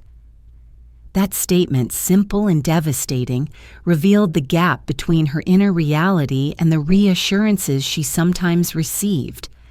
Whether out of denial, optimism, or fear, Mitch often insisted she was stronger than she was, and in doing so, may have underestimated the urgency of her struggles. This tension between acknowledgement and denial, between protection and exposure, colored their bond and shaped the narrative around her, and yet one cannot deny the love that was there. Mitch was often by her side, visiting her in clinics, urging her to seek treatment, comforting her when she faltered. He spoke of her with pride, with admiration, with the tenderness of a father who never ceased to see the little girl she once was. Love is rarely pure in its execution, and his was no exception. It was love entangled with flaws, with mistakes, with the impossibility of fully protecting someone who resists protection. For Amy, the presence of her father was both balm and wound. She longed for him, clung to him, sought his affection, yet also carried the ache of his absences and the weight of his missteps. Perhaps this is why her relationships with men later in life bore the marks of ambivalence, of longing entwined with anger, of devotion mixed with betrayal. The imprint of the father is never light, and in her case, it was both gift and burden. In these years, as her addictions deepened and her fame intensified, Mitch's figure loomed ever larger. Sometimes he was her defender, challenging the media, insisting on her humanity. Sometimes he was her critic, frustrated with her refusals, her relapses, her stubbornness. And sometimes, to outside eyes, he appeared complicit in the machinery that consumed her, allowing cameras into her world, allowing her story to be told not always with dignity. These contradictions make his role difficult to judge, but perhaps they also remind us of the impossibility of clarity in lives lived under such relentless pressure. As we reflect on this part of her story, we are left with the sound of that taxi door closing, a reminder of how absence shapes as much as presence. Mitch was both there and not there, both savior and participant, both father and stranger. Amy, in her songs, did not write of him directly, yet his shadow can be felt in her themes of abandonment, of longing, of love that is never quite enough. The complexity of their bond resists easy judgment, for love itself resists such clarity. The taxi door has closed, but its echo lingers in the night air, a sound unresolved. In the silence that follows, another hum emerges, the faint, low vibration of an amplifier left on, unattended, its electricity humming through the emptiness of a stage. For the next chapter is that of performances faltering, of concerts unraveling, of a voice once soaring now trembling under the weight of exhaustion and despair. The hum of the unattended amplifier fills the empty stage, a low vibration like the sound of something alive, yet unseen, trembling without voice. It is a lonely sound, waiting for the touch of fingers on strings, for the breath of a singer to bring it purpose. But no hand reaches for the guitar, no voice rises to meet it. The amplifier hums on, patient yet futile, as if mirroring the unsteady rhythm of Amy Winehouse herself. For these were the years when her performances began to falter, when the brilliance that had once lit stages was swallowed by shadows of exhaustion, addiction, and despair. She had once loved the stage. In her earliest days, she had found freedom there. The joy of hearing her voice fill a room, the warmth of applause carrying her beyond herself. Singing had been not only her craft, but her lifeline, a way of turning pain into beauty, loneliness into communion. But as the years pressed forward and the weight of fame grew heavier, the stage became a place of dread as much as delight. Each performance was not only an opportunity to share her gift, but a test of survival. Watch not with open hearts alone, but with the cold eyes of judgment, cameras ready to catch her weakest moment. The most infamous of these performances came in the summer of 2011 in Belgrade, Serbia. The night was heavy, the crowd vast, expectant, eager for the magic of the voice they knew from records and memory. But when Amy stepped onto the stage, she was not herself. Her body swayed, her speech slurred, her eyes unfocused. The songs faltered, the band struggled to follow her, the audience grew restless. Boos rose into the night air, harsh and unforgiving, a cruel reversal of the applause she had once commanded with ease. The performance collapsed before it could truly begin, and Amy, bewildered and broken, left the stage to headlines that declared her finished. But Belgrade was not the only night. Across years, there had been other shows where she faltered, arriving late, forgetting lyrics, stumbling through sets cut short. Each misstep was magnified by the press, each failure dissected and replayed. The amplifier hum of expectation became louder than the music itself, drowning her in its demand. Where once the stage had been sanctuary, it now felt like a tribunal. Every song a trial, every silence a verdict. And yet, there were still moments when the old Amy shone through. In smaller venues, in more intimate settings, she could still summon the voice that had once shaken the world. There are recordings of her singing softly, stripped of spectacle, her voice fragile yet beautiful, carrying all the weight of her years and all the tenderness of her spirit. These moments remind us that even in her decline, the essence of her gift was not gone. It flickered like a candle in the wind, unsteady but unextinguished, glowing even as the air threatened to smother it. For Amy, the struggle was not only against substances or fame, but against the very nature of performance itself. To stand before a crowd, to sing words that were confessions of her own broken heart, required a vulnerability few could bear.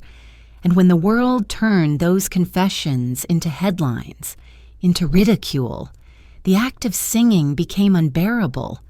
It was as though the very thing that had saved her now betrayed her, forcing her to reopen wounds before those who did not wish to heal them. Friends and musicians who worked with her speak of the duality of these years. In rehearsals, she could still be brilliant, laughing, sharp, her voice clear, her rhythm perfect. But on stage, under the weight of eyes and flashes, she would collapse into herself, unable to carry the burden of expectation. The amplifier's hum, once an invitation, became an accusation, a reminder of what she could no longer always deliver.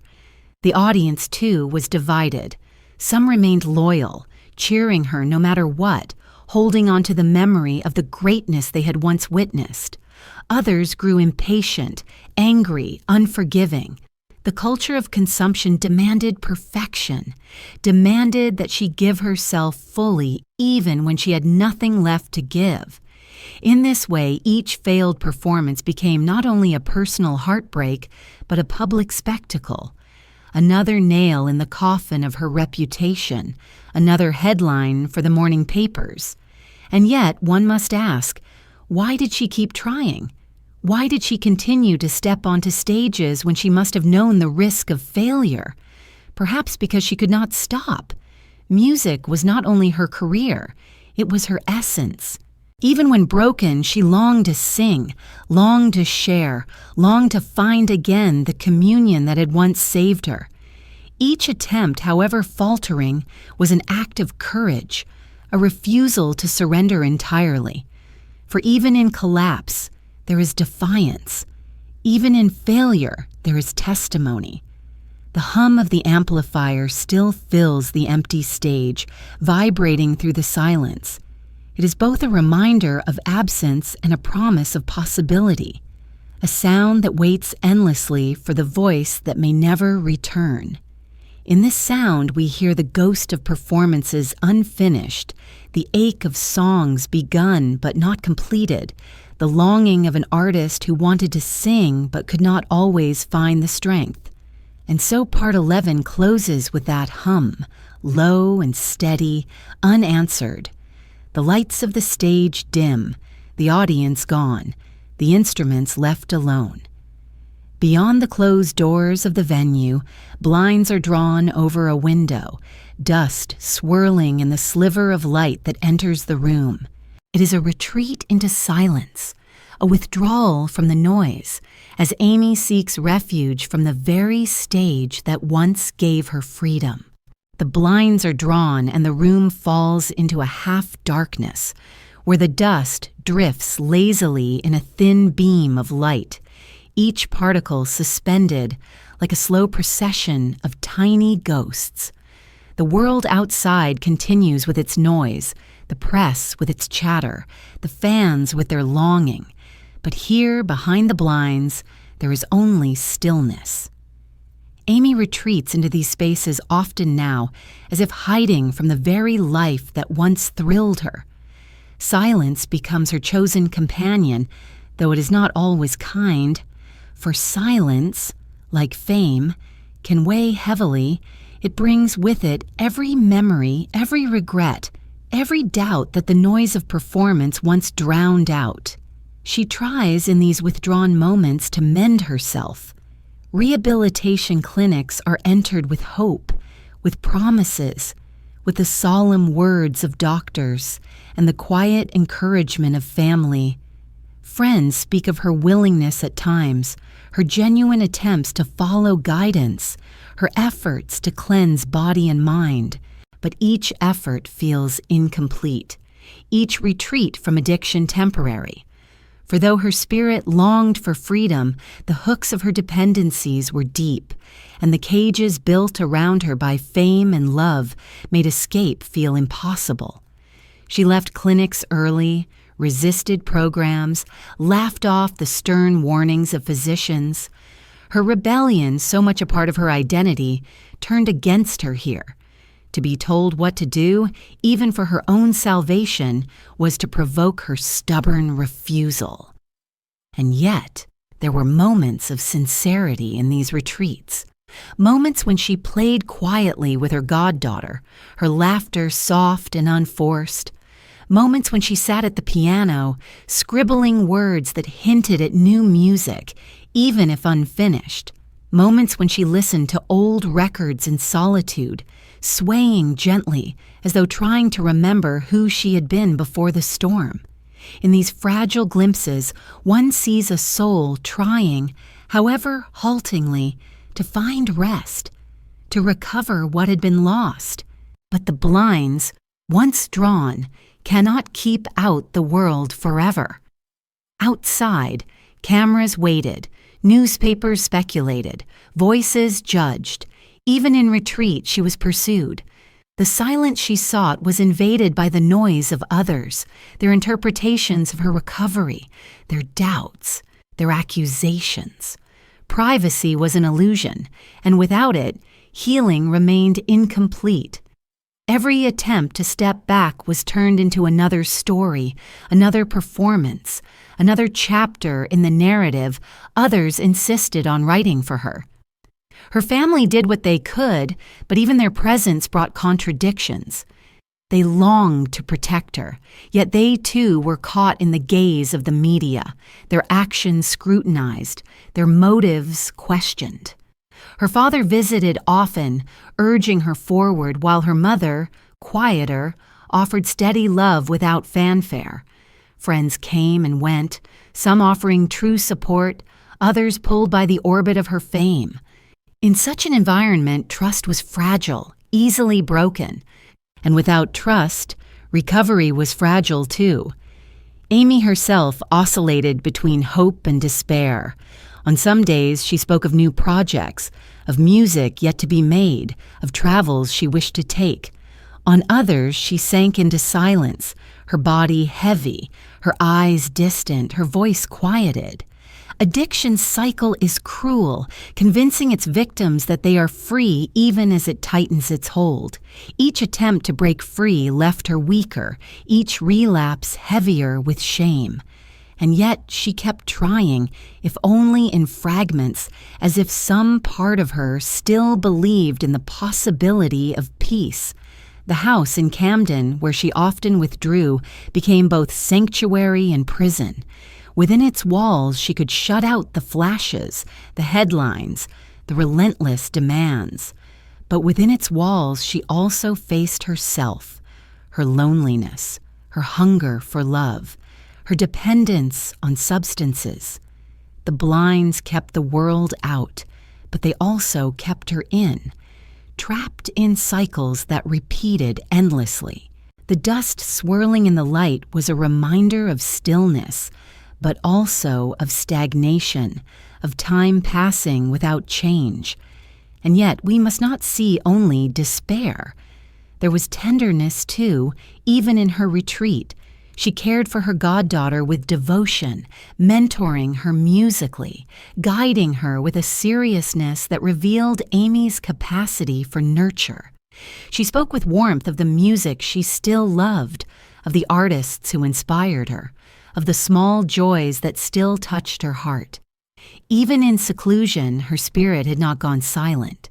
It whispered still, in laughter, in scribbled notes, in half-sung lines that floated through quiet rooms. Perhaps these retreats were not failures, but pauses. Pauses in a life lived at unbearable speed.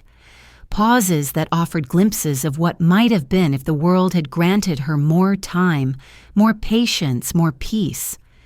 But the world did not pause for long. The blinds could not remain closed forever. The dust could not remain suspended. Outside, the noise gathered again, waiting to break through. And so part 12 closes with the image of those blinds, drawn tight, dust swirling in the single shaft of light. In that room, Amy sits in silence, a pen resting in her hand, a page half filled with words that trail off into nothing.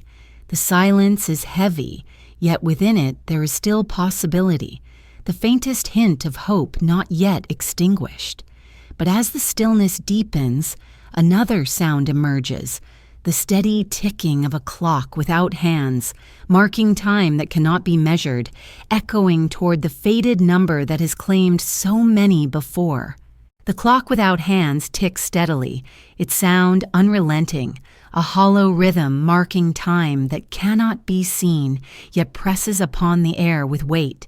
Each tick is a ghostly reminder, not of hours or minutes, but of fate itself, a destiny that seems written beyond the grasp of human will. Amy sits within that sound, though she may not have heard it clearly, though she may not have known how close it was. For she was approaching the age of 27, the age that history, in its cruel poetry, has claimed again and again from those whose gifts burn too brightly. The 27 Club, as the world came to call it, was not a formal gathering, but a tragic pattern. Jimi Hendrix, Janis Joplin, Jim Morrison, Kurt Cobain, all left the world at the same age, each consumed by a mix of brilliance, excess, and fragility. Their lives had been short but fierce, their voices immortalized even as their bodies failed. They were icons not only because of what they created, but because of the mystery of their early departure, the sense that fate itself had marked them with a number. To join this lineage was not a choice, but a shadow, a possibility whispered whenever another artist began to falter near that age. Amy, with her voice steeped in the pain of generations, with her life unraveling under the weight of addiction and fame, seemed to many a likely inheritor of that tragic mantle. Friends and strangers alike spoke of their fear, their sense that she would not endure long.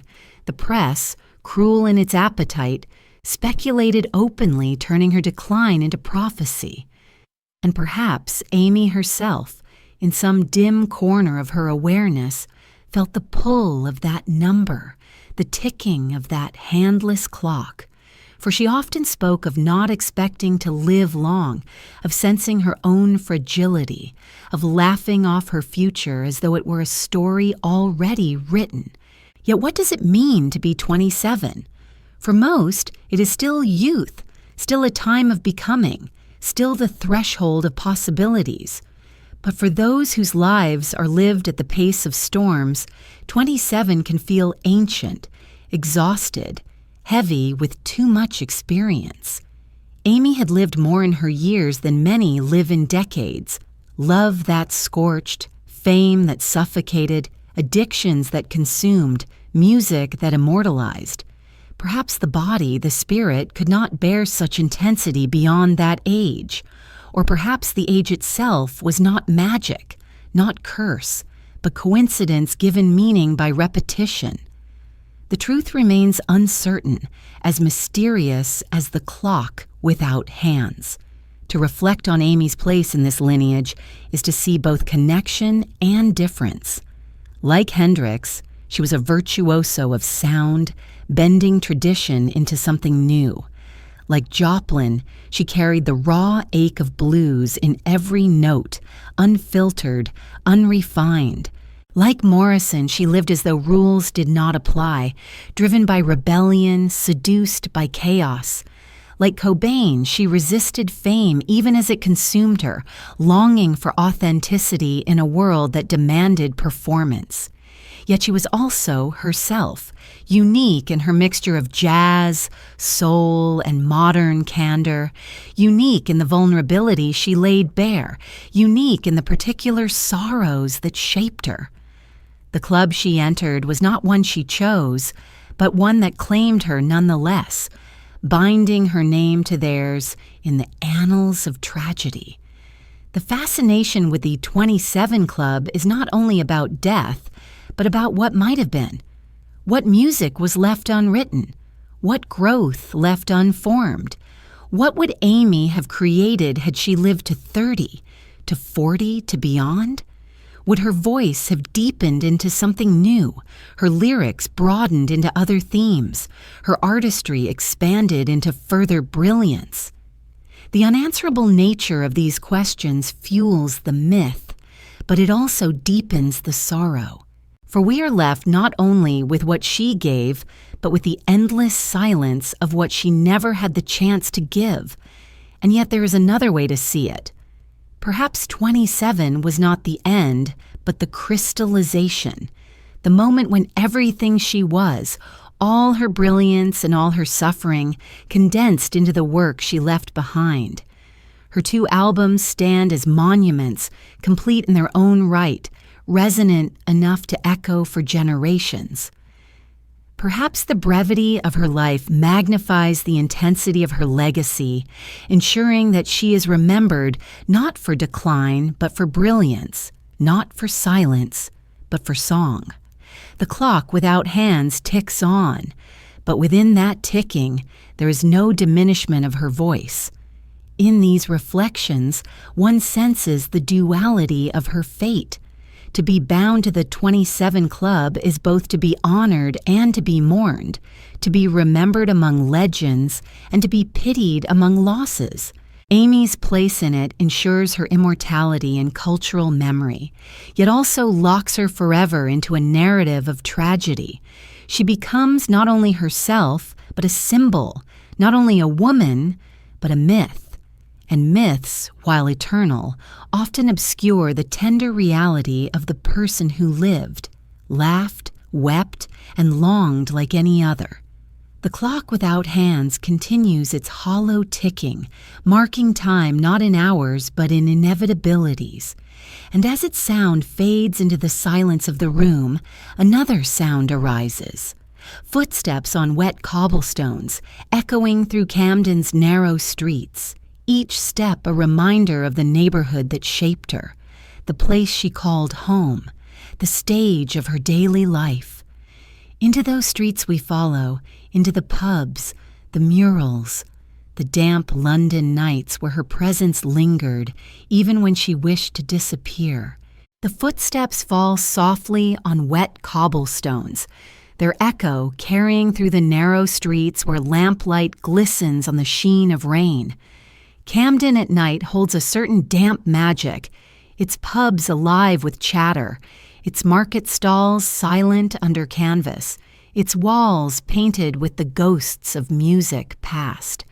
Here is where Amy Winehouse walked most freely, where her presence was as familiar as the pubs themselves, where neighbors greeted her not as a distant star but as a local daughter whose fame had not erased her humanity.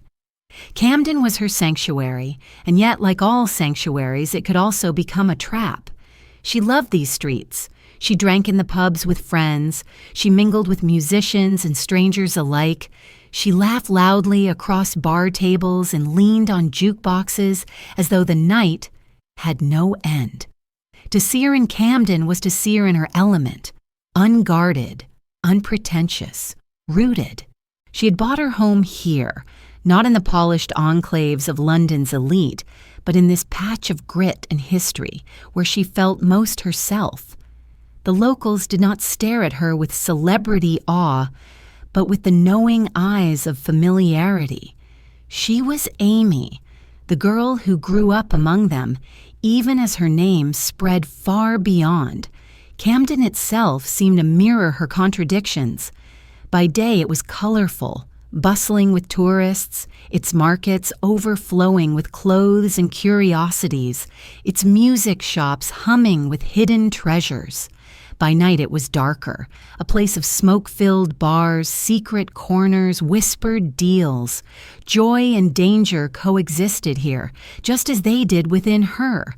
The vibrancy could lift her, the temptations could sink her, and she navigated both with the same reckless abandon that shaped her art.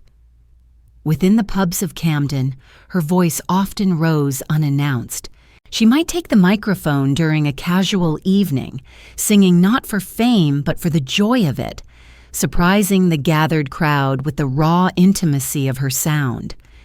In such moments she belonged wholly to Camden, her voice spilling into its walls, her laughter ringing across its tables.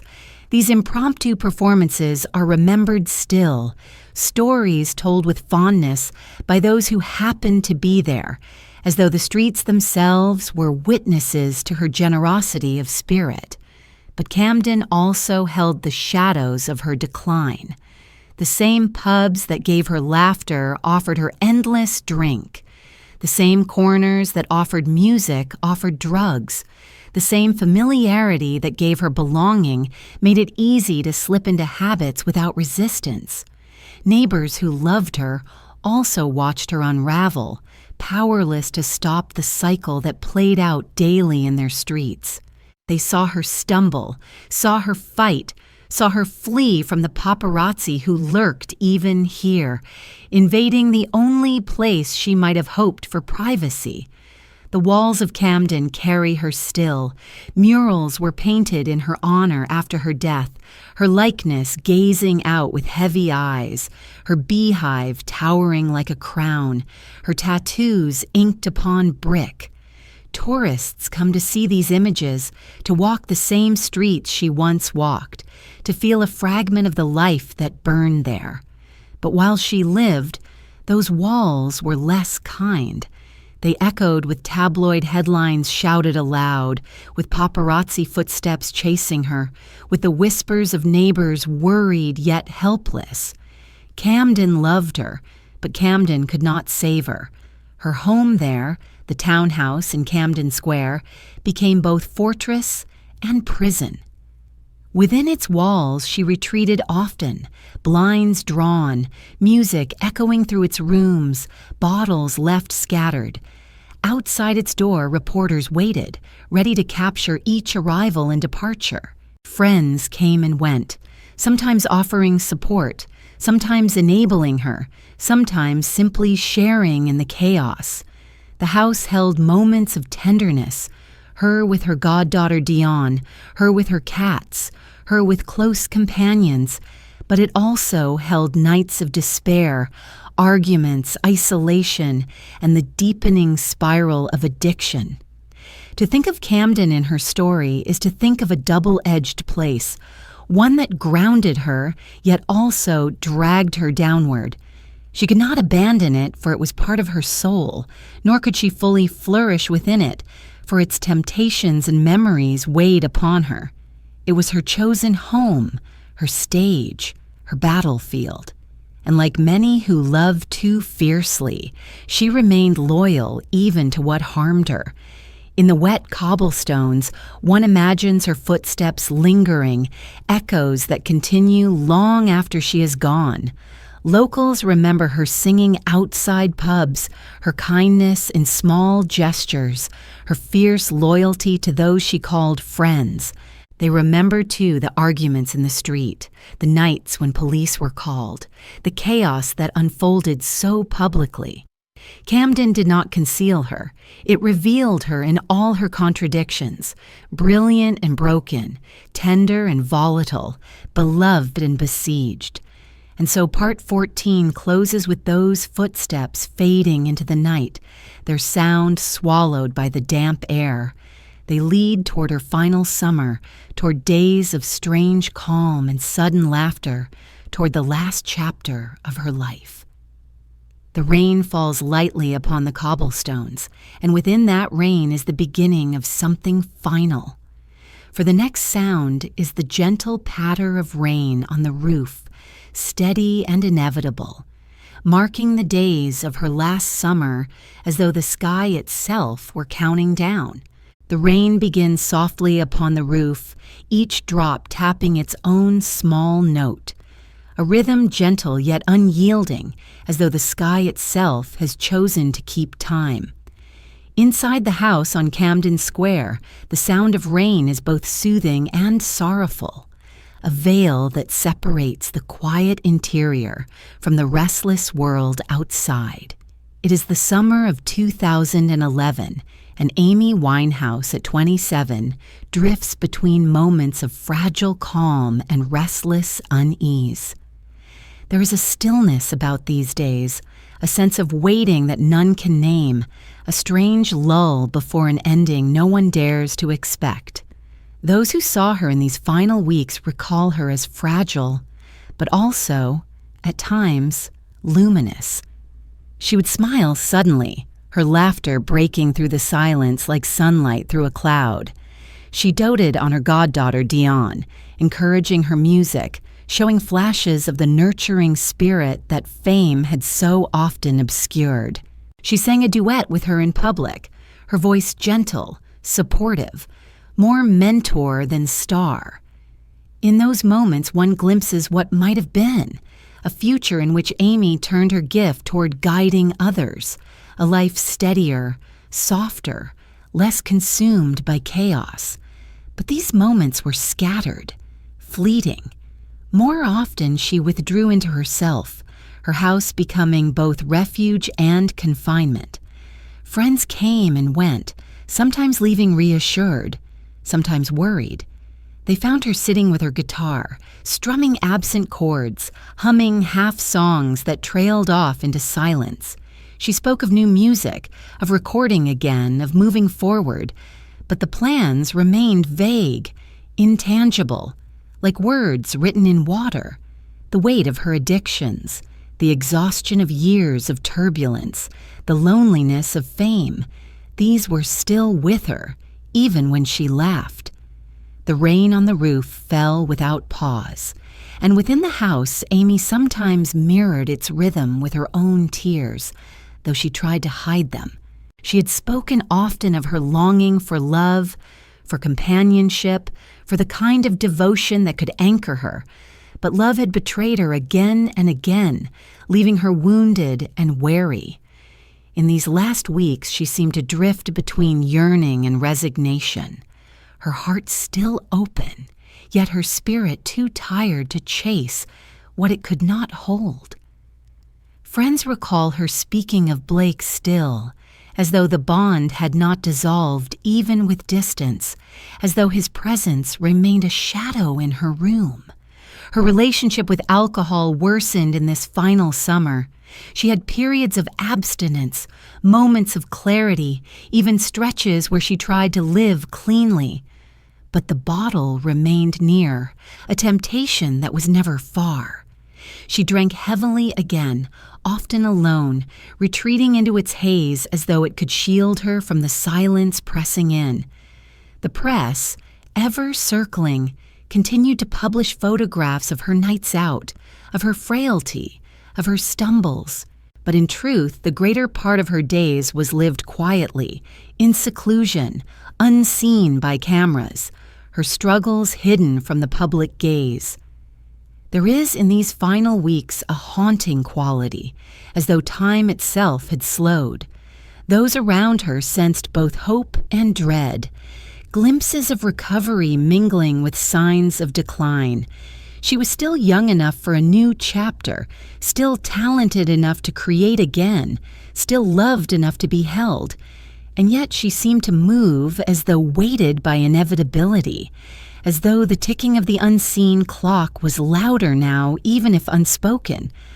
On one evening, she attended a concert by her goddaughter Dion, sitting quietly in the audience, applauding warmly, her pride visible. On another day, she shopped casually, smiling for fans, speaking with unexpected openness. Such moments gave those around her hope that she was finding steadiness, that she might yet rise again. But the rain continued to fall, steady, unbroken, and within it lay the truth of her fragility. It is tempting, knowing what we know now, to read her final summer as prophecy, to search every gesture, every word, for signs of what was to come. But perhaps it was less prophecy than simple exhaustion, a life lived too intensely settling into its final rest. Amy was not a symbol then. She was a woman trying to live, trying to find joy in small things, trying to hold herself together against storms too long endured. She may not have known that her time was nearly done. Or perhaps, in some quiet corner of her soul, she did. The rain on the roof grows heavier, its sound filling the house, as though the sky itself is weeping. Within that sound, Amy moves through her final days, laughing and crying, singing and falling silent, surrounded by those who loved her, yet unreachable in her solitude. The stillness grows thicker, the sense of waiting sharper until it becomes unbearable. And so, part 15 closes with the sound of that rain, falling endlessly, tapping upon the roof, upon the windows, upon the cobblestones outside. The house is quiet, the blinds drawn, the world unaware of how near the end is. And in that quiet, the next sound begins, the flicker of a candle flame trembling once, then twice before it finally goes out. The candle flame flickers once, then twice, and with a sudden breath of air, it goes out, leaving only a faint thread of smoke curling upward into the dark. The room is hushed, the rain outside softened now to a drizzle, the world seemingly holding its breath. It is the 23rd of July, 2011, a summer day in Camden that would begin like any other. And yet by its end, the silence would be heavier than song, heavier than sorrow. For on this day, death arrived quietly in the home of Amy Winehouse, closing her story at 27 years. The morning was ordinary. The street outside her Camden house stirred with the usual rhythm, cars passing, neighbors walking dogs, shop doors opening to the day. Inside, Amy rose late, as she often did. She had spoken with friends the night before, laughing, drinking, her moods shifting as quickly as clouds. Those closest to her had grown accustomed to these changes, the bursts of joy, the sudden retreats, the contradictions that defined her final months. To them, nothing on that morning seemed to declare itself as final. Yet there was a heaviness in her. She had been drinking again, the bottles scattered as evidence of her attempts to fill the emptiness with liquid solace. She had also spoken of wanting to quit, of wanting to return to herself, of wanting to be free from the cycle. This tension between desire for life and surrender to oblivion had long been her companion. On this last day it was present still, the struggle not yet settled, the choice not yet clear. As the day unfolded, she remained in her room, retreating from the world as she so often had. Outside, the rain eased, the clouds parted. Sunlight broke across the cobblestones. Children played in nearby streets, unaware of the weight gathering within the walls of her home. Friends checked in by phone, some planning to see her soon, none imagining that soon would not come. Life carried on, as it always does, until the moment when it does not. By afternoon, Amy was found in her bed, lifeless, her breathing stilled. The silence of her room was complete, the blinds still drawn, the dust suspended in the shaft of light as though time itself had stopped. Medical reports would later state that her death was caused by alcohol poisoning, her body overwhelmed by what it could no longer endure. But those clinical words cannot capture the truth of the moment, the stillness of a life extinguished, the absence left behind. A voice that had carried the sorrow and joy of generations was silenced, and the world did not yet know what it had lost. The news spread quickly. Neighbors gathered outside her home, stunned, some weeping openly, some standing in silence. Fans across the world heard within hours, their disbelief echoing across continents.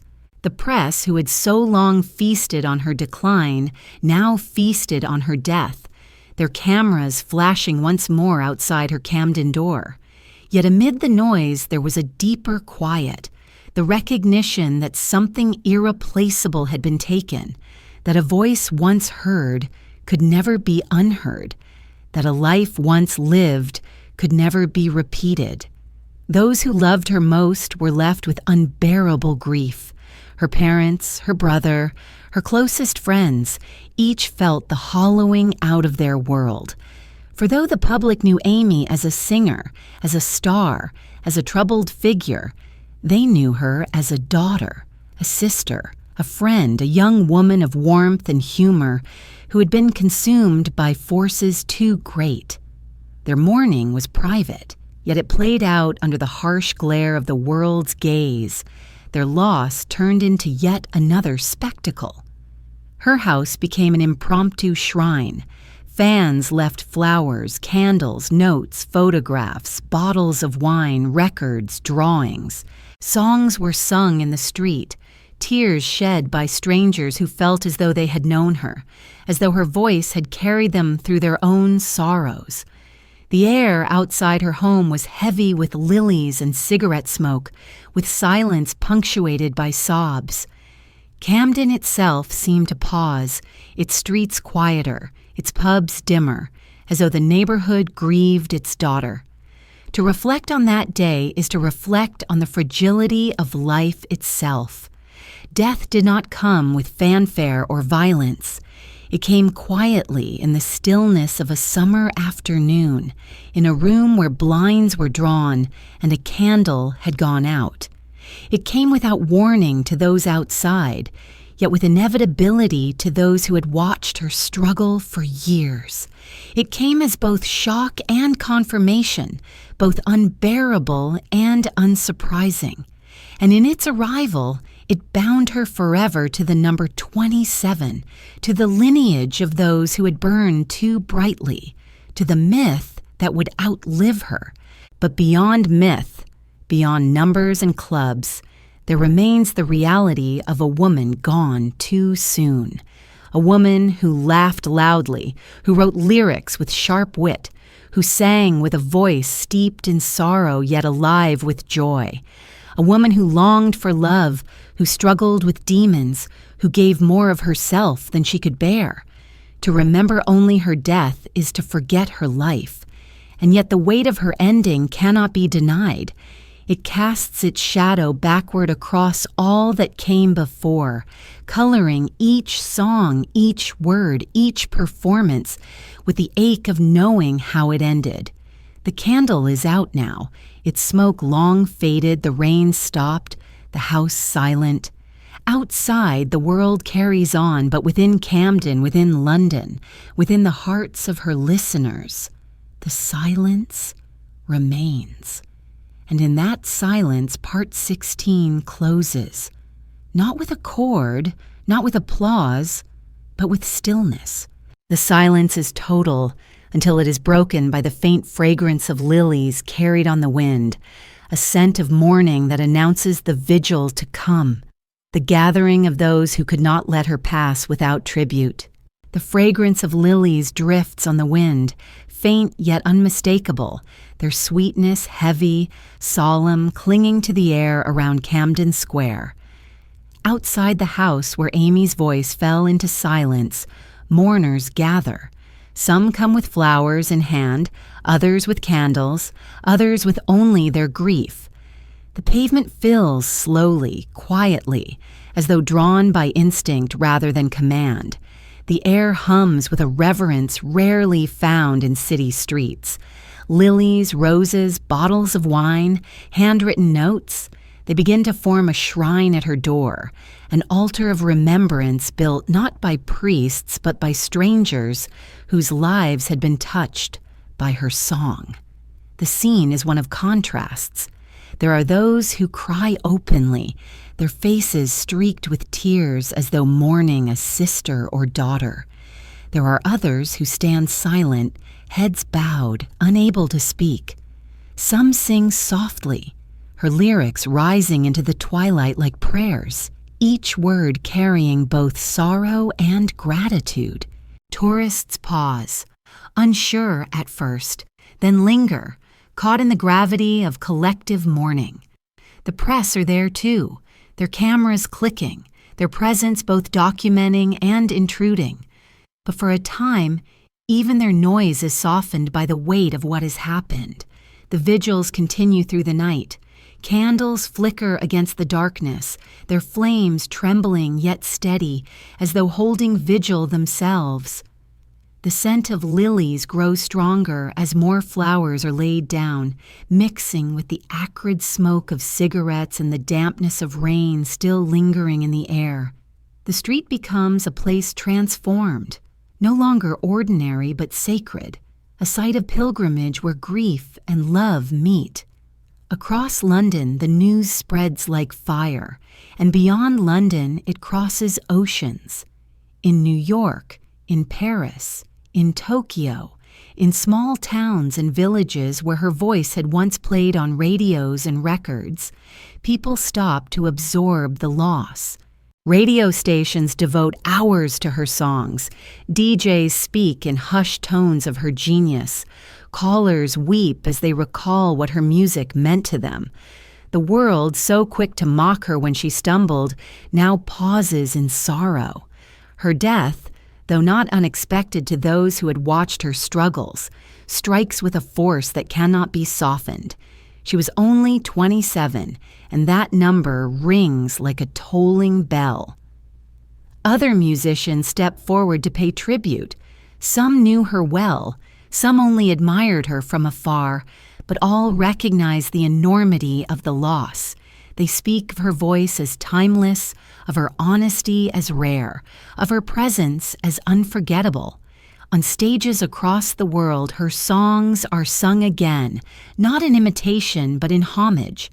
Each performance is both farewell and gratitude, acknowledgement that her gift will endure even as her body is gone. For her family, the grief is sharper, more intimate. Her mother, Janice, her father, Mitch, her brother, Alex. They mourn not a star, but a daughter, a sister, a loved one whose laughter will no longer fill their homes. Their mourning is complicated by the world's gaze, their private pain made public by cameras and headlines. Yet they endure, speaking of her not as a myth, but as a person, reminding the world that behind the image of Amy Winehouse was a woman of tenderness, humor, and ordinary humanity. Camden itself becomes her memorial. Murals appear, painted on brick walls, her face rendered in color and shadow, her eyes gazing out with a mixture of defiance and sorrow. Pubs play her songs late into the night, patrons raising glasses in her name.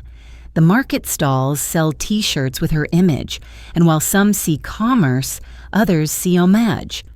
Camden, which had been both her refuge and her trap, now claims her in death as one of its own, its daughter immortalized in paint and song. The mourning is not only for Amy, but for what she represented. Her voice had been the sound of authenticity in an age often accused of artifice. She sang not of fantasy, but of reality, of heartbreak, addiction, longing, defiance. In losing her, the world felt it had lost not only an artist, but a rare truth-teller, one who sang without disguise. Her absence revealed the hunger for voices like hers, voices unafraid to reveal their own fragility. Yet even in mourning, there is unease. Some reflect on how she was treated while alive, how the same society that now mourned her had mocked her relentlessly, photographed her decline with cruelty, consumed her suffering as entertainment. In death she was sanctified, but in life she had been vilified. This contradiction hung in the air, unspoken yet palpable, a reminder of the hypocrisy of fame and the price artists pay for their openness. Perhaps the lilies laid at her door carried with them not only grief, but guilt, a collective attempt to atone for what had been done to her. Still, the mourning brought moments of beauty. Strangers embraced in the street, united by loss. Songs were sung softly in the night, her lyrics taking on new depth in the context of her death. Love is a losing game. Once a lament of personal sorrow, now became a communal elegy, a truth too sharp to ignore. The world remembered her not in scandal, but in song, not in ridicule, but in reverence. The fragrance of lilies remains on the air, mingling with candle smoke, filling Camden with a perfume of mourning. The shrine at her door grows larger each day until it spills into the street, an ocean of flowers and notes, a testament to the lives she touched. The grief is heavy, but within it there is also gratitude, that she lived, that she sang, that her voice remains even when she does not. And so part 17 closes with that fragrance, thick upon the wind, carrying both sorrow and memory. As the night deepens, the sound of a record spinning begins to emerge, its needle lowering onto the groove, the music rising once more. For though Amy's life had ended, her legacy in song had only begun to echo more powerfully, her voice spinning endlessly, never lifting, never fading. The record spins on its turntable, the needle tracing the groove in slow circles, a faint crackle rising before the music begins. There is a kind of eternity in this motion, endless, unhurried, the vinyl revolving as if it has no need of beginning or end. Out of the crackle, her voice rises again, husky, intimate, commanding, filled with a presence that feels at once immediate and ghostly. Amy Winehouse is gone, but in song she remains, her breath and tone captured, her confessions preserved, her art eternal. Her legacy is bound most powerfully to the 2 albums she left behind. Frank, her debut, raw and witty, revealed a young woman unafraid to speak plainly, to weave her own life into her lyrics with biting humor. It was a beginning, an opening of the door, a declaration of her refusal to be anything but herself. To listen to it now is to hear her youth, her playfulness, her sharp observations, her joy in experimenting with jazz and soul and hip-hop, blending them into something distinctly her own. It is the sound of a woman finding her voice, yet already unafraid to use it truthfully. But it is Back to Black that stands as her monument. This second album, carved from heartbreak and turmoil, became not only her greatest work, but one of the defining records of its time. Each track is saturated with sorrow and wit, with pain transfigured into beauty, with confession turned into art. Rehab, so often misunderstood as rebellion, stands now as a tragic anthem, both defiant and foretelling. Love is a losing game captures the futility of passion with a simplicity that strikes like scripture. Back to Black itself is a requiem of love undone, a funeral dirge disguised as pop, its organ chords echoing with inevitability. To listen to these songs is to walk through her life, to feel her wounds, to touch her longing. They are not stories of someone else. They are her own truths, given to us unfiltered. What is remarkable is how these albums continue to live, not bound to their time, but reaching across generations. Young listeners who were children when Amy sang discover her now and feel the same intimacy, the same shock of honesty, the same raw beauty. Older listeners hear echoes of the voices of past eras, Billie Holiday, Dinah Washington, Sarah Vaughan, yet recognize that Amy was not imitation but continuation, the next link in a chain of soulful truth. Her music bridges decades, uniting the old with the new, the past with the present, carrying forward a tradition of voices that dare to reveal vulnerability. Her legacy lies not only in the sound, but in the courage of her honesty. At a time when much of popular music was polished, manufactured, carefully crafted for mass consumption, Amy sang with a directness that startled. She did not hide her flaws. She sang them. She did not conceal her pain. She turned it into melody.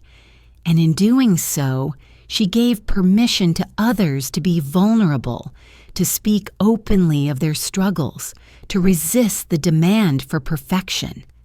Her influence can be traced in countless artists who followed, each drawing from the well of authenticity she deepened. Even in her absence, new generations discover her as though she were singing still. Her image, her sound, her story continue to circulate through documentaries, through tribute concerts, through the ever-turning records. And each time her voice rises again, it feels alive, not as memory alone, but as presence. There is something eternal in that timbre, in the way she bent syllables into sorrow, in the way she laughed even within her laments. It is as if the grooves of the record carry not only sound but spirit. Her songs are also reinterpreted by others, covered on stages, sung in competitions, whispered in bedrooms. Yet none capture the essence she gave, for hers was not a voice that could be duplicated. Imitation falls short, not because others lack skill, but because Amy's truth was inseparable from her sound. To sing her words without her life behind them is to speak a language without accent, to paint with colors, but without their depth. Her legacy is not only in the songs themselves, but in the unrepeatable way she inhabited them. And yet, legacy is not only the work left behind, but the questions that linger. What would she have sung next?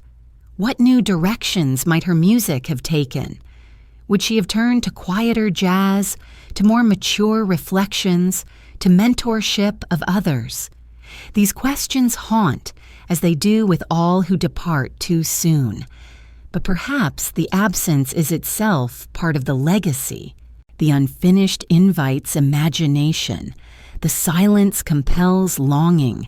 The brevity sharpens the brilliance. We are left not with exhaustion, but with concentrated intensity, a flame that burns swiftly yet brightly. The record continues to spin, the needle tracing the same circle again and again.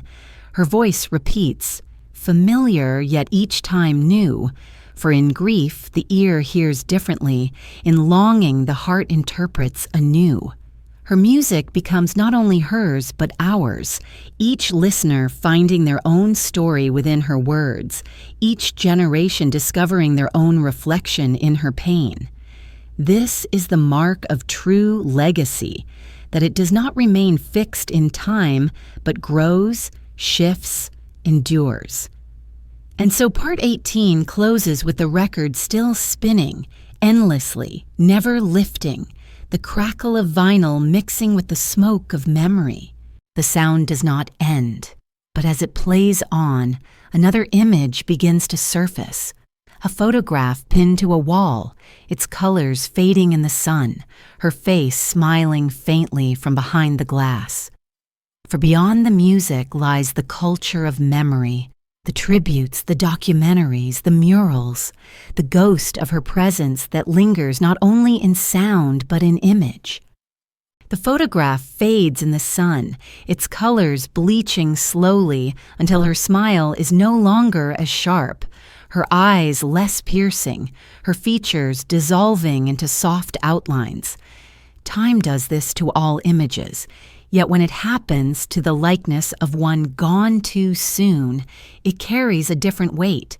For Amy Winehouse, though her body rests and her voice lingers on records, her image has continued to live its own strange life, painted on walls, filmed in documentaries, printed on shirts, projected on stages, reshaped and retold in ways both tender and cruel. She became, after death, not only a singer remembered, but a ghost in the culture, claimed and reframed by many voices. In Camden, where her footsteps once echoed against wet cobblestones, murals sprang up almost immediately. Artists painted her face with bold strokes, her beehive towering like a crown, her tattoos reimagined as sacred marks. Tourists posed in front of these murals, admirers left flowers beneath them, neighbors passed with quiet acknowledgement. In these painted images, she became larger than life, a symbol of Camden itself, as if the neighborhood had fused her into its bricks and walls. To walk those streets is to walk among her shadows, to feel her presence, as though she still lingered in the pubs, the markets, the corners. Documentaries followed, some intimate, some exploitative. Filmmakers sought to tell her story, to explain her decline, to honor her genius, or to frame her as cautionary tale. The most notable of these works, released years after her death, stirred both praise and controversy. Praised for its tenderness and honesty, criticized by her family for its portrayal of them. In these films, as in life, Amy was pulled between interpretations: victim, rebel, genius, addict, daughter, lover. No single narrative could contain her, yet each tried, reshaping her legacy in the image of its creator. Tributes flowed from musicians across the world. Concerts dedicated to her memory filled halls with her songs, sung anew by those who loved and admired her. Some of these renditions were fragile and reverent, others bold and celebratory. Each, however, carried the acknowledgement that no voice could match hers. No performance could replicate the raw honesty she had embodied. To sing her songs was to honor her, but also to admit her irreplaceability. Her ghost hovered over every cover, reminding both singer and listener of the absence at their center.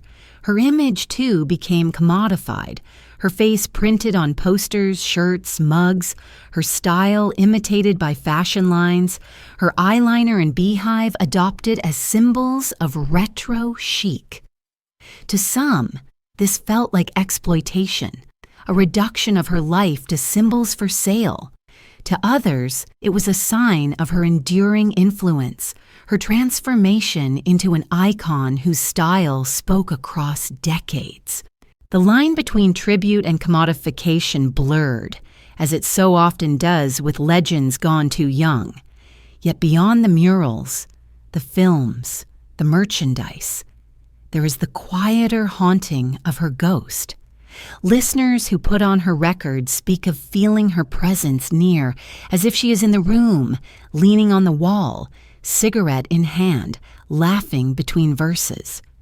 Her voice carries not only sound, but self, the intimacy of someone who revealed everything in song.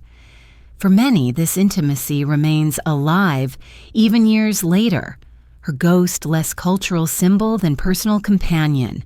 She's remembered not only by what the world says of her, but by how she made individuals feel, seen in their pain, accompanied in their loneliness, uplifted in their joy. In this way, her ghost is not one but many. To Camden, she is its daughter, immortalized on brick. To filmmakers, she is subject and story, interpreted anew. To fans, she is the voice that accompanied them through heartbreaks and recoveries, through solitude and celebration. To her family, she remains simply Amy, beloved, lost, remembered in laughter and tears. To culture, she is all of these and more. Her ghost, shifting like the photograph fading in the sun, never fixed, always changing with the gaze of those who look. What does it mean to be remembered in so many forms? Perhaps it means never truly resting. For to be made into icon and myth is to be spoken of endlessly, to be reshaped without consent. Yet perhaps it also means eternity. For to be remembered in so many ways is to never vanish, to remain woven into the fabric of culture and memory. Amy's ghost lingers not as silent absence but as active presence, shaping music, fashion, art, conversation. She is both lost and ever returning, both gone and never leaving.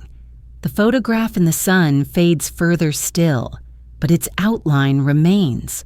Even when the colors are gone, even when the features blur, the image still holds power.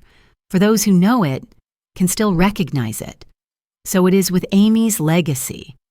Time may soften the edges, culture may reinterpret, myths may overlay reality, but the essence remains.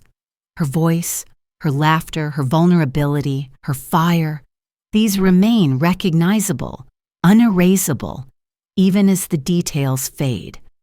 And so part 19 closes with that photograph, still clinging to the wall though its surface wears away, its colors retreat into memory. The sun continues to shine upon it, indifferent yet relentless, reminding us that time fades all things, but cannot erase them entirely. In the silence that follows, a question lingers, quiet as a breath. What remains unresolved? What echoes still? What might have been had her story not ended so soon? That question opens the door into the final reflection, where the unresolved becomes the theme and silence becomes the closing note. The question lingers in the air like a sigh, soft yet heavy. What remains unresolved? What might have been had her story not ended so soon? It is a question that carries no answer, only silence, and yet it hums within us as though some part of the world itself waits for a reply that will never come. Amy Winehouse's life, like her music, ended on a note unfinished, a chord left hanging, a song cut short. And perhaps it is in this very incompletion that her legacy finds its strange power, for in what is unresolved, imagination is free to wander, to wonder, to mourn, and to dream. When we look back across her years, the images gather. The mischievous child with hair in her eyes and laughter too loud for the classroom. The teenager strumming her guitar in dimly lit rooms, scribbling words into notebooks. The young woman on stage, eyeliner bold, voice startling, lyrics sharp with wit and sorrow. The star under harsh lights winning awards even as her body trembled. The fragile figure stumbling under the weight of addiction. The daughter, the friend, the godmother retreating behind blinds in search of peace. These images do not align neatly into a single portrait. They shift, overlap, contradict, like the many voices of a choir. And in their contradiction lies her truth. She was not one thing, but many. Not a symbol, but a person. Not only tragedy, but also joy. Her legacy is therefore not only the music she left behind, though that alone would be enough to enshrine her among the timeless. It is also the questions she left us with, the feelings she stirred, the reminder of what it means to live vulnerably in a world that punishes vulnerability. She showed us brilliance unpolished, pain unhidden, defiance unashamed. In her refusal to disguise herself, she held up a mirror to us all, daring us to face our own fractures, our own contradictions, our own hunger for love and escape. And yet there is sorrow in the imagining of what might have been. What songs would she have written had she grown older? Would her voice have mellowed into something deeper, more reflective? Would she have mentored young musicians, guiding them with the same fierce honesty she gave to her own work? Would she have found steadiness in love, in family, in a quieter life beyond the glare of fame? These questions hover like birds circling an empty sky, never landing, never answered. And in their hovering, we feel the weight of loss all the more. Still, her presence endures. Each time her records are played, each time her voice rises again from the crackle of vinyl or the clean pulse of digital streams, she returns. Each mural painted, each tribute sung, each story retold keeps her ghost alive, not as a haunting, but as a reminder. She is not gone, not entirely. She exists in memory, in sound, in the culture she helped shape. Even in silence, her absence speaks. Perhaps this is what legacy truly is, not a fixed monument, but a living echo, shifting in each heart that remembers. For the older listener, she may evoke the ghosts of Billy or Ella, the long lineage of women whose voices carried sorrow into beauty. For the younger, she may be discovery, a revelation that honesty can be sung without disguise. For her family, she is simply Amy, beloved and lost. For Camden, she is its daughter, painted on walls, woven into its nights. For the world, she is both icon and enigma, both inspiration and warning, both music and silence. And so, as the story draws to its close, we are left not with resolution, but with tenderness. To speak of Amy Winehouse is not to define her, but to hold her gently in memory, to honor both her brilliance and her fragility, to resist the temptation to turn her into myth alone, and instead to remember the human being who laughed, who loved, who hurt, who sang. She gave us her voice, unguarded, and in return we give her remembrance.